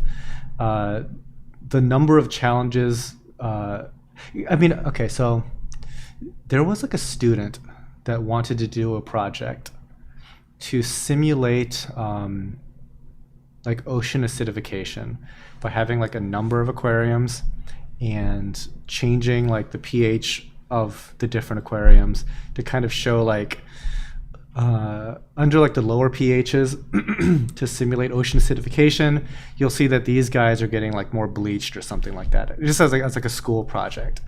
And I was like very frank with her. I was like, listen, if you're just starting out, because like to this point, she had no idea what the nitrogen cycle was, okay? And she needed results by a certain date. And she was like saying, well, if I cycled the tank more aggressively and I did my experimentation over this amount of time to then try to get results by this time period for my project. And I'm like, listen, slow down. The likelihood of you keeping these corals alive, period, is getting vanishingly small based on what you're telling me right now, okay? It's like you're intentionally trying to do an experiment to stress the animal out. And you're trying to stress them out just enough to not kill them. If you were like a very seasoned hobbyist, maybe. But if you've never kept a saltwater aquarium before, this is not happening. So like, I'm getting that kind of energy. So yeah, no. The answer is no.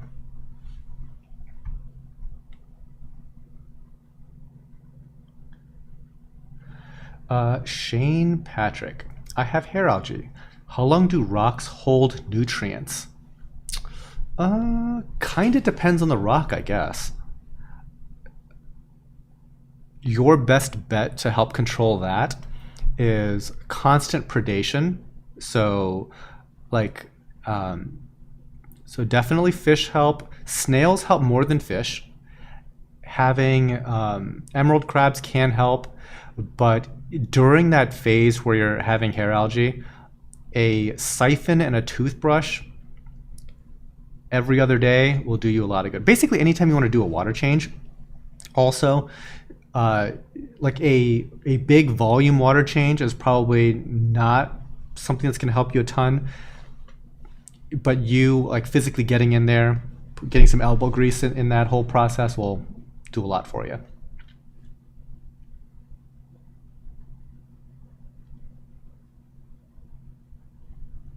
Reef dudes, one of my plate corals is starting to lose flesh and is fading. Plate beside is perfectly healthy, no idea why. It drives me nuts to lose something without knowing why. You know, plate corals are really temperamental. We occasionally will lose a plate coral just out of nowhere also. And like normally when we see stuff like that, we try to give it like a dip. And I haven't tried this yet because we kind of like took it easy on plate corals for a while. But have you tried a product called Reef Primer? I guess it's a combination of potassium salts, and I've heard that it's very, very effective when it comes to like LPS, like bacterial diseases and stuff like that. So that's probably what I would try if you ever had that issue again.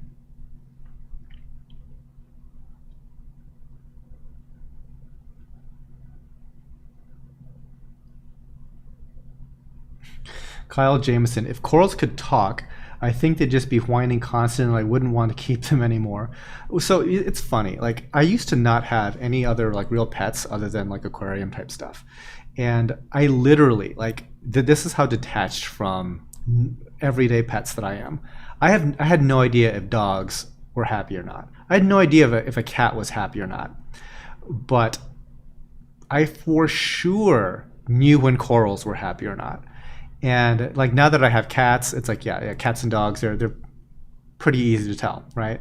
And I can totally tell when my cat wants to play versus when they're hungry, whether they're just nuts, whatever, right? But coral are always talking to me. Like case in point, I'm like looking at this blueberry acropora, right? Item number 172. Like look at the polyp extension on this guy. Like this guy could not be happier. And so what this guy's telling me is not only is he growing nicely down onto that plug, but there is very likely no pest or nuisance issue, because if there was like a pest issue, a lot of times you don't get that polyp extension. Some people keep like fish that might be bothering them. We don't, clearly. So like you can just tell by like how those things are behaving as far as like their coloration, like any kind of like splotchiness on their skin, all of that, growth rates, color, overall color, they're communicating plenty.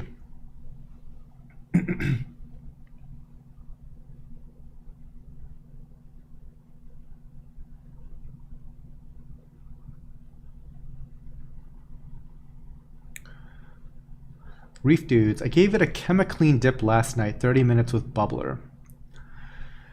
Not sure what's in chemiclean. I remember people were saying it's some chemical, and I forget off the top of my head.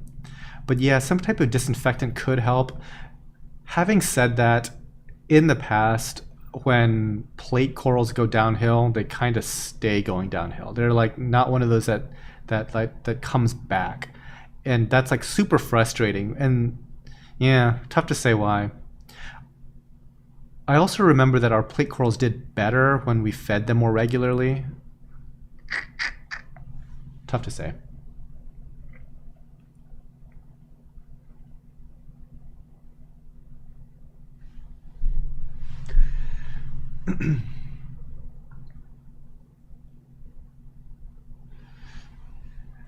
Yeah. We're definitely in that SPS section now. I'm like just looking at the cool thing about getting all this stuff on video is that it's always like it's always a good opportunity to like take a really close look at the corals, because sometimes just when you're just farming the corals and you're just kind of just glancing over stuff, you never are really able to take a really close hard look at anything. And so it is actually nice to see some macro video of a lot of these things, because sometimes we do see like, that could use some improvement, sort of thing. But yeah, going back to the whole thing, yeah, corals do communicate quite a lot. Like my one bubble tip anemone that is not doing anything with its tentacles. Clearly something is wrong. I just have to decipher what.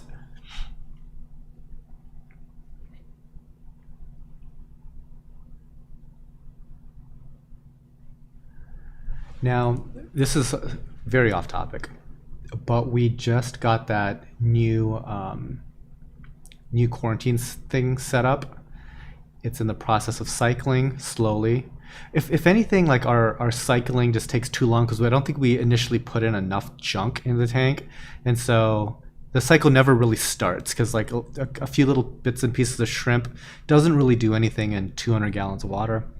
But that aside, we're in the process of cycling it because I really want to add a whole bunch of like collector type SPS into our systems, and we just want to just bring it straight into quarantine. And I'm very much looking forward to that because we're at the point where our first main growing system downstairs is doing really well with SPS, and I think that as we kind of like flesh out that system, we're going to be transferring more and more of the existing corals to another system, like giving them a quick dip and whatnot, getting them over so that we can kind of focus the more mature system on Acropora and stuff like that. So that's kind of the plan. So we're definitely getting things moving. So we're effectively going to have like kind of a more LPS oriented system and a more SPS oriented system. And then again, we're going to be putting together the next system of aquariums over the next few months. Like, I already have like a lot of stuff on order, but there's such long lead times and just plenty of opportunities for delays and back order and stuff like that. So that'll be like a fun waiting period. Let's see.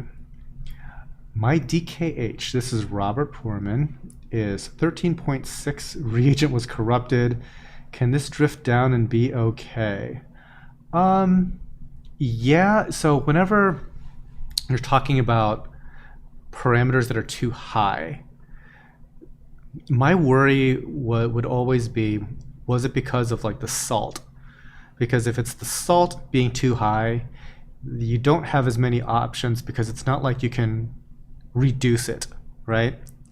But if your salt is normal and you got to those levels because you were just dosing too much, like over time that can be brought down through both water changes and also just having that stuff bioavailable.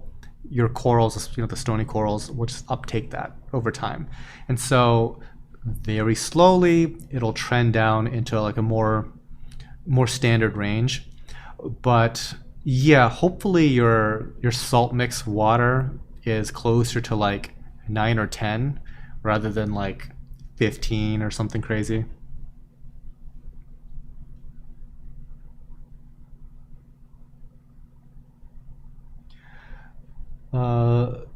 Liz Yuri, Millies or Tenuis, which are easier to keep happy?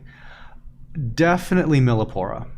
Acropora and Millipora tend to like be one of the more forgiving ones, I would say.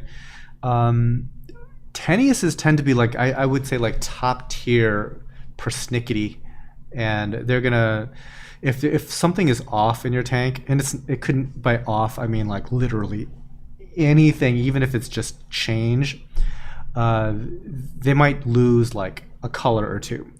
Case in point, Nathan, my buddy, he has like a big colony of homewrecker. And homewrecker, it's mostly like a yellow / green / blue tipped, purple tipped coral, right? Some combination of those things. And when they're really happy, they have like a pink highlight around all of their little polyp thingies. Now, when something upsets them, the first thing to go is that highlight. So in his case, I think that he had his phosphates come up slightly for like a few days, and then he got it back down to normal. And just in that few days of phosphate activity, that coral lost that pink highlight, and that pink highlight stayed gone for about 3-4 months. So even after you correct whatever was going on, sometimes Tenuises have no hurry to come back to peak coloration.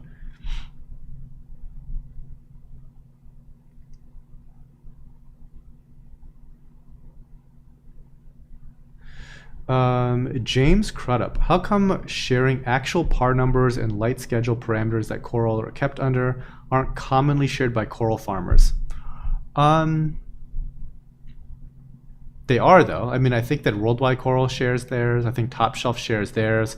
Ours is practically irrelevant because half of our corals are in a greenhouse, and that changes substantially from anything that like the lighting itself is doing.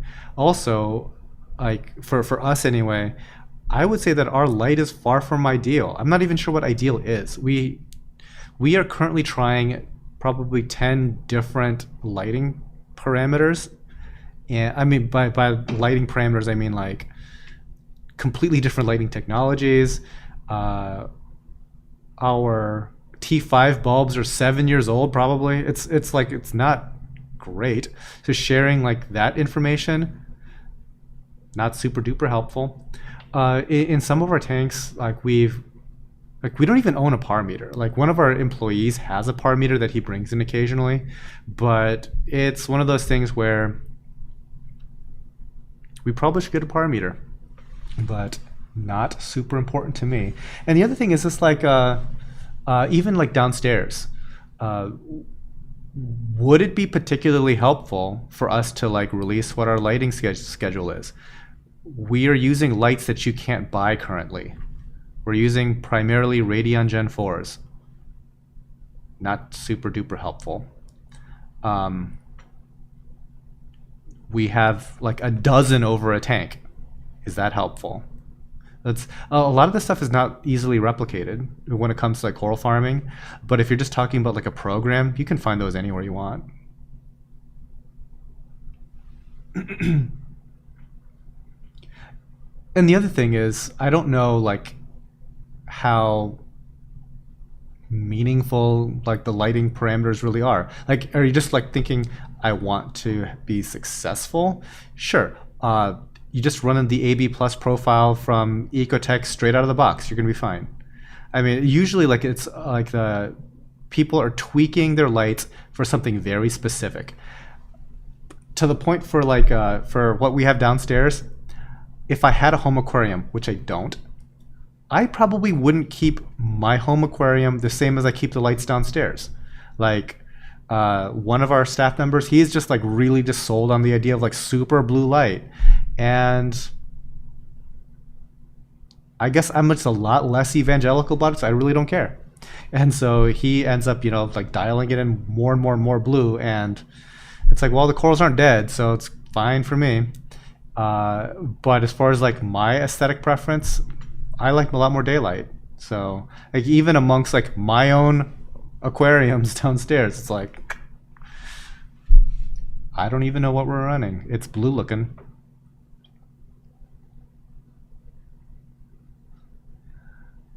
Let's see. Robert Poorman, $10 for the super chat. Thank you so much. Thanks for your inspiration. It's so funny. Like I sometimes complain about my day to day, and everybody's like, "This is such an inspiration." It's like, ugh. It's fine. It's fine. I complain.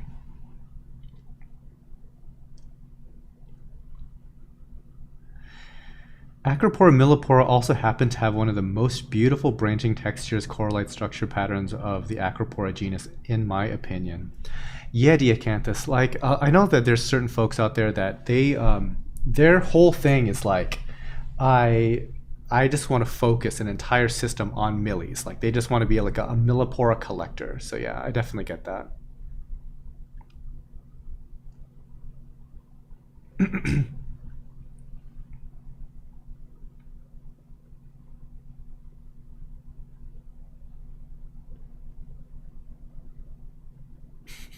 Reef Dudes is like, if you have Radions, try my schedule. See, there you go.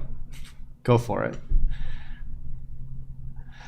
Generally speaking, once you're talking about a lighting fixture in that quality ballpark, it'll be super hard for you to screw it up if you just assuming that you don't burn your corals.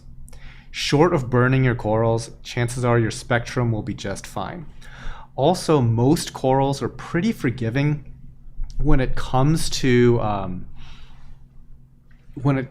spectrum. Like, for example, if you were to keep, I don't know, like a regular finger leather or a devil's hand or sarcophyton, most mushrooms, most LPS, they're not going to really change color a whole lot on you. Micromussa is going to change color. Blastomussa, not so much. Things like that, okay? So, but I would say that the vast majority aren't really going to change color, regardless of what spectrum you provide. It's the stuff that is super, super, super finicky. So that would be literally off the top of my head, we're talking about Acros and we're talking about rainbow micromussas.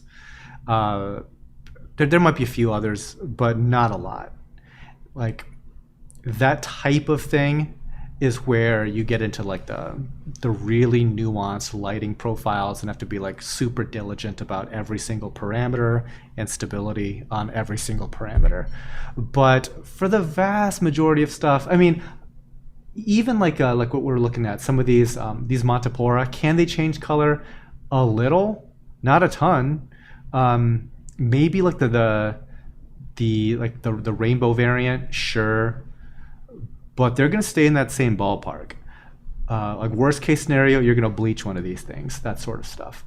But they're all going to trend towards like a very, very specific appearance. And you're not going to really benefit from dabbling a whole lot with spectrum.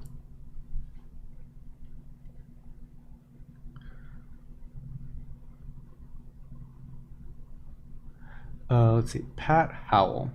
My green slimer and red dragon have flatworms, possibly bugs. Gross. I dipped in a strong bioadvanced complete solution. Will weekly dipping rid them, or will I have to take a more aggressive action? Okay, so Pat. Flatworms is really difficult because of the eggs involved. Like you can do a ton of searches on acro eating flatworms. Yeah, that's going to be a challenge. There are a number of different dips. Bioadvanced is one, and if you just want to dislodge them, you can try Reef Primer as well. Not Reef Primer, I'm sorry. Reef Primer might work, but I was thinking of Revive. That could do pretty well, but you have to. It's almost like you have to dip enough to break that egg cycle, but not so much that you end up killing the coral. So yeah, when it comes to flatworms, that can be very tricky. If it's just red bugs, your best bet is to somehow find Interceptor, which is a whole tank treatment. Interceptor works super well at killing red bugs, or some like those acro bugs. We used to have those, and we finally got our hands on some Interceptor, and I can pretty much say all of our issues with that are gone. Where did I get my recent thing? Because you don't want Interceptor Plus. Interceptor Plus has Prazipro in it. You want just Interceptor. And where did I get that? 1-800 Pet Meds, I think. Still had some. So you might want to check that out.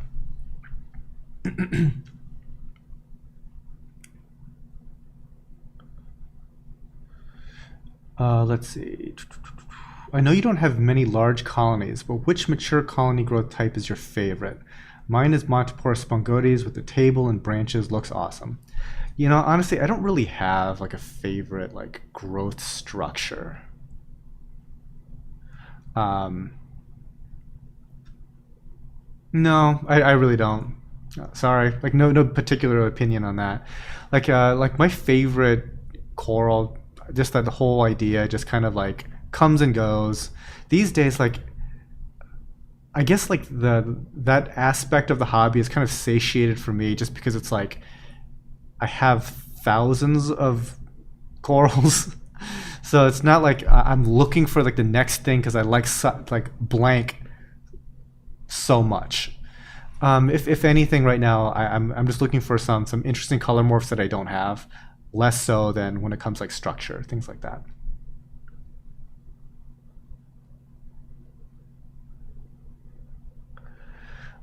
For reef dudes, for lighting, what matters? Set it and forget it. Messing with it and changing it all the time will be more harmful than helpful. Yeah, I agree with that. Like we don't really dabble a whole heck of a lot. It's so much easier just to leave it. I mean, assuming that there's not an active problem, like it is too bright, it is too dim, that sort of thing. But if you're in the pocket, right? If you're in the pocket of good parameters, just leave it right there. 90% of the time, that's the whole battle. You're doing fine.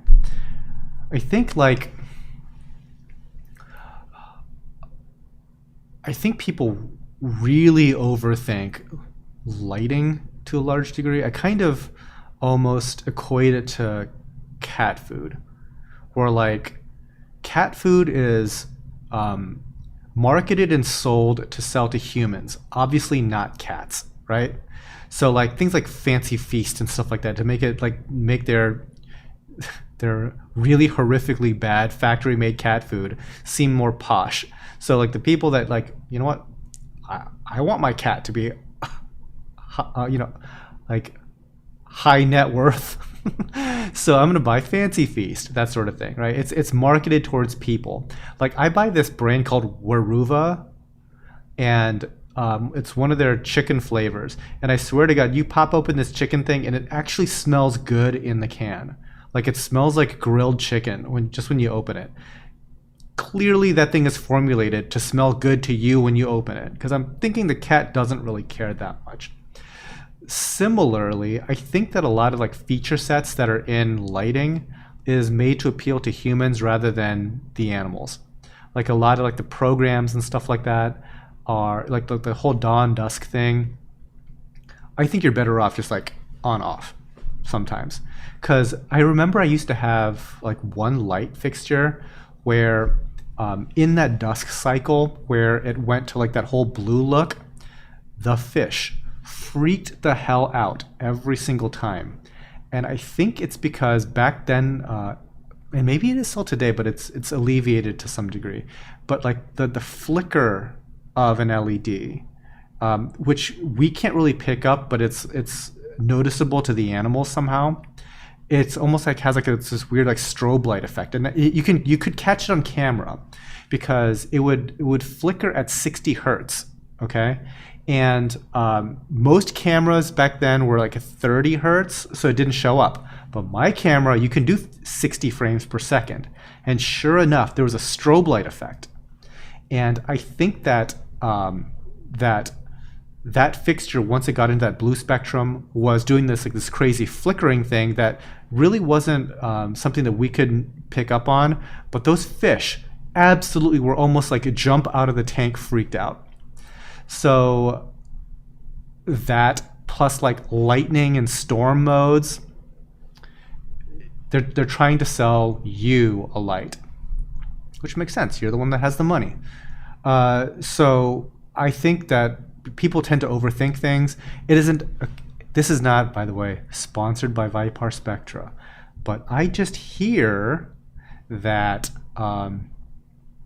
that the Vipar Spectras do very well and have a very nice spectrum. So there's that. All right, I just got a text. I want to read this.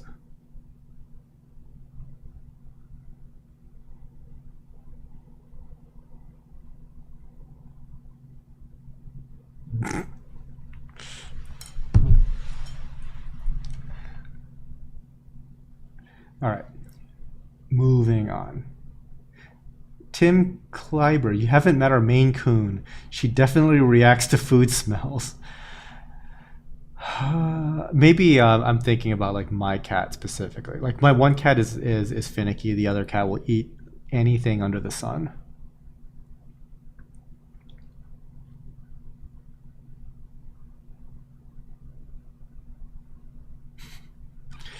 In the living room area, there's a wife-like creature that has an aversion to very blue light, so some concessions had to be made. I've seen videos where the lighting color spectrum rapidly changed and the fish started fighting because they didn't recognize each other. That's kind of interesting, because the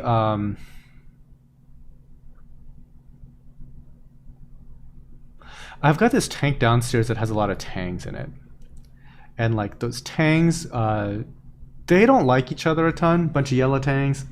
And I do notice that at different times of like the lighting change, they can definitely get kind of like snippy with one another. So I could totally imagine that.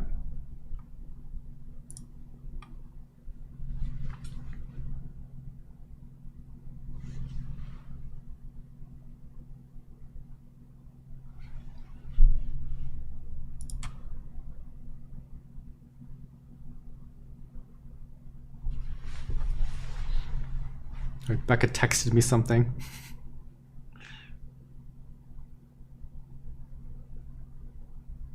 Huh, weird. I don't know.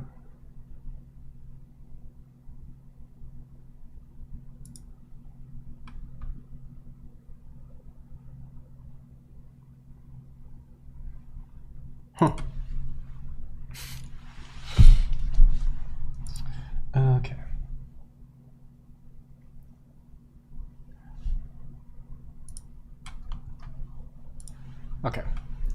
Back to normal. Good. Okay, we're at item 214. We're almost done. So anyway, real quick, I have to use the bathroom. Think of last minute questions for me, and we will get those once I return. Be right back.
And I'm back. Okay.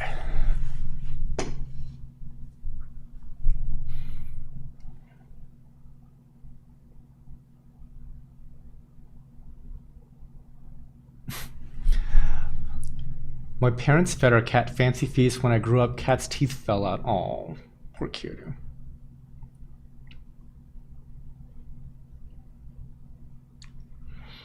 Okay, Grant. 2 questions. I am starting our coral farm here in the UK shortly. Will you ever deliver to the UK? Probably not. And 2, which spare piece of equipment would you buy first to reduce failure? So that's actually pretty easy. I would definitely keep extra pumps on hand, like your return pumps and whatnot, because that's not the sort of thing where you can be like, oh no, I need to order one real fast and have that work out for you. So one of the reasons why we ended up going with like a lot of Ecotech Vectra L2 pumps is simply because even though it might be completely overpowered for a certain situation, it prevents us from needing to have several different models of replacement pumps. So one pump could essentially be the replacement for any number of other pumps that fail, whether it be a closed loop, whether it be a return pump on this thing, a return pump on that thing, such and such. So that's why it's always good to have that, because pumps will fail, guaranteed. It's just a matter of time.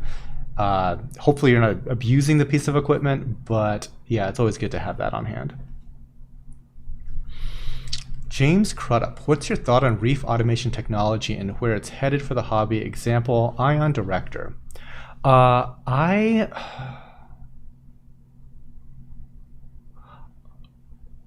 like reef automation in general. I don't completely trust it for like mission critical stuff. So right now, I like to have it do a lot of like the monitoring end of the spectrum. So it's really nice to always have like the data available, and because I think left to your own devices, a lot of people don't really do testing as often, and I know like we certainly did not. So it was only when we started to automate some of the stuff, and also like one of the guys here is like insane about testing, that it happened at all. So in that sense, the more that like the monitoring end could be done, that's really like to me the best part of automation. I don't necessarily even want the technology to do anything about what it sees. I just want it to tell me what it sees, and I'll make some decisions after that. But I mean, I guess, is a calcium reactor automation? I mean, not really. It's just something that just runs, but it's so forgiving that it kind of acts to stabilize everything. So it's doser-ish. So yeah, I mean, I think that anytime the technology can make something more stable, I like that. But there's plenty of stories where like somebody's automated such and such had failed and caused a catastrophe. So obviously, like, I don't want to run into those situations, right?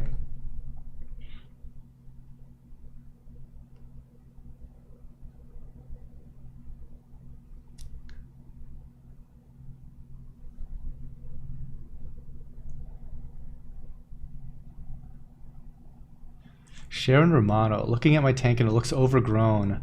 However, Xenia has spread everywhere and I don't have the will to kill it. My local aquarium guy said this would happen. If you are doing the aquarium hobby well, you will have that problem with every coral. Xenia just happens to be one of the ones that are faster growing than most. I don't know what Xenia is like in your neck of the woods, but there's no shortage of buyers for Xenia here. It's funny.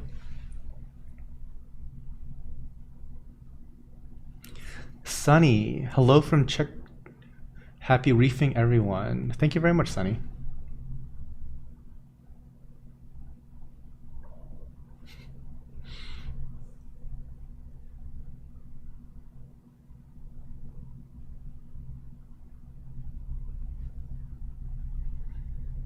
Okay. Kyle Jameson, my wife is going to be in Ohio soon and is planning on picking up a hoodie for me curbside. Any chance I could get an autograph? Okay, so first off, the hoodie thing comes direct from Teespring, so we won't have that here locally. Can you get an autograph? Sure, if assuming I'm home. So like, just say that they're going to be coming by at such and such date. But like I said, a hoodie, we don't do the logistics of like the hoodie thing. That'll come directly to you from Teespring. Just want to throw that out there, Kyle.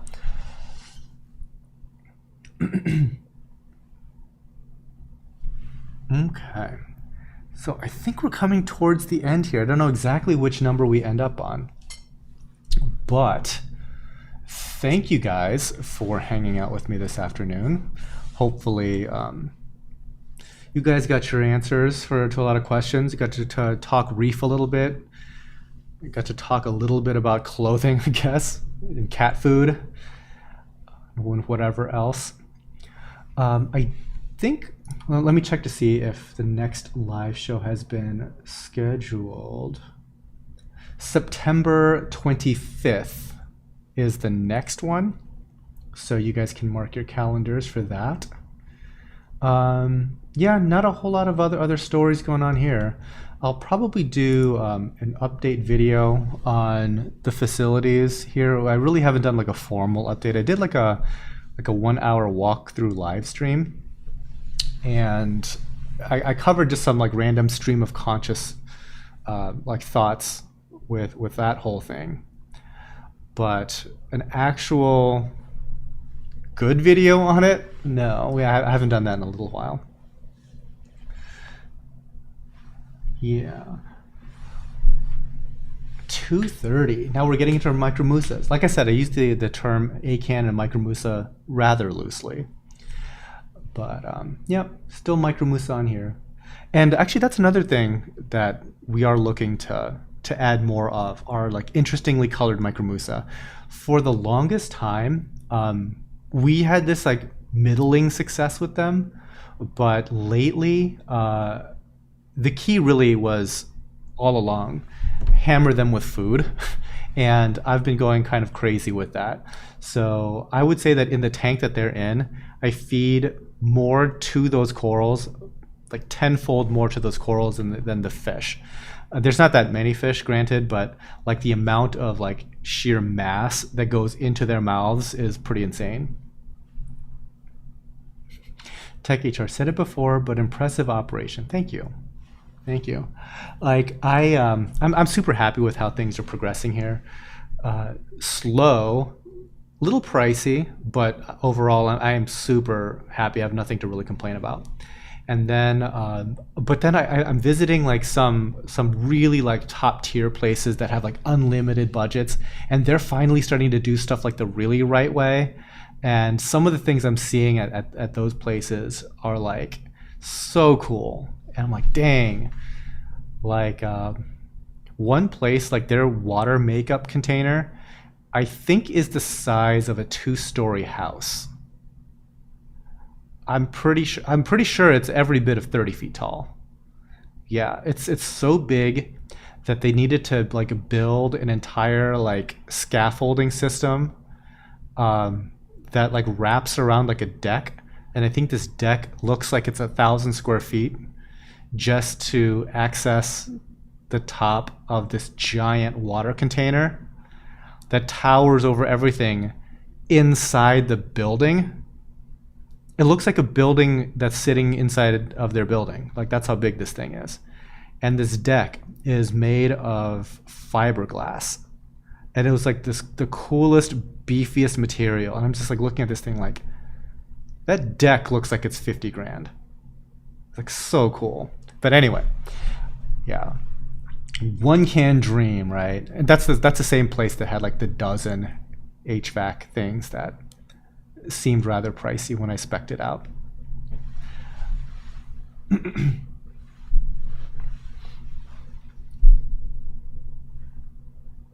So people were asking a lot about Ghanies, and I guess like you just saw like a couple of the ones that we've got going on.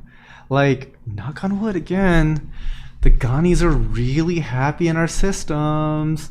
The only thing I wish is that we could propagate them faster, but you know, them being large polyp stonies, they kind of take their time with growing. But I'm hoping to get a few more different color morphs of them as well. And yeah, a lot to be happy about there. Like I said, like the systems downstairs are for the most part like doing really, really well.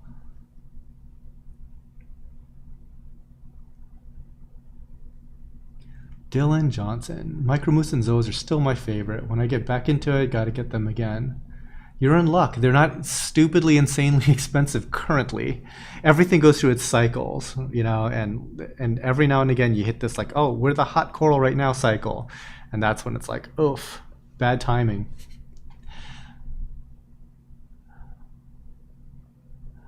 Kyle, being a follower of yours, it feels like your progress in success is our progress in success, comrade. Thank you, Kyle. Well, actually, a lot of this success is straight up because of like you guys. You know, like you guys fund this whole operation. So, you know, thanks to the Patreon crowd, thanks to the YouTube members, thanks to just people watching on YouTube, and obviously the people purchasing corals. Like you guys are the only reason why this whole thing works. So. No, I am super appreciative, and I mean that. Like, look, going back to the naming thing, we're still calling this guy a Sparkle Acanthastria bowerbanki, even though this guy is a Homophilia bowerbanki, according to the textbooks. Oh, man. Yup. So I don't know about you guys, but I'm going to need to Uber Eats me some dinners later on. Like I just got like insanely hungry. That's what's on my mind. I think this one is the last one, if I recall correctly. This Sun-Kissed Bounce, I think, was the very last item.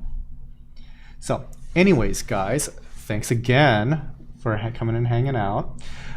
This show will stay active, at least on the Tidal Gardens website, for sale for at least until Tuesday sometime. We aren't in a huge hurry to take it down, so it'll linger for a little while. So if you guys want to like pick at the remaining stuff, you can help yourself.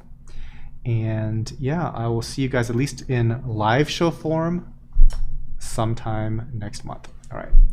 See y'all.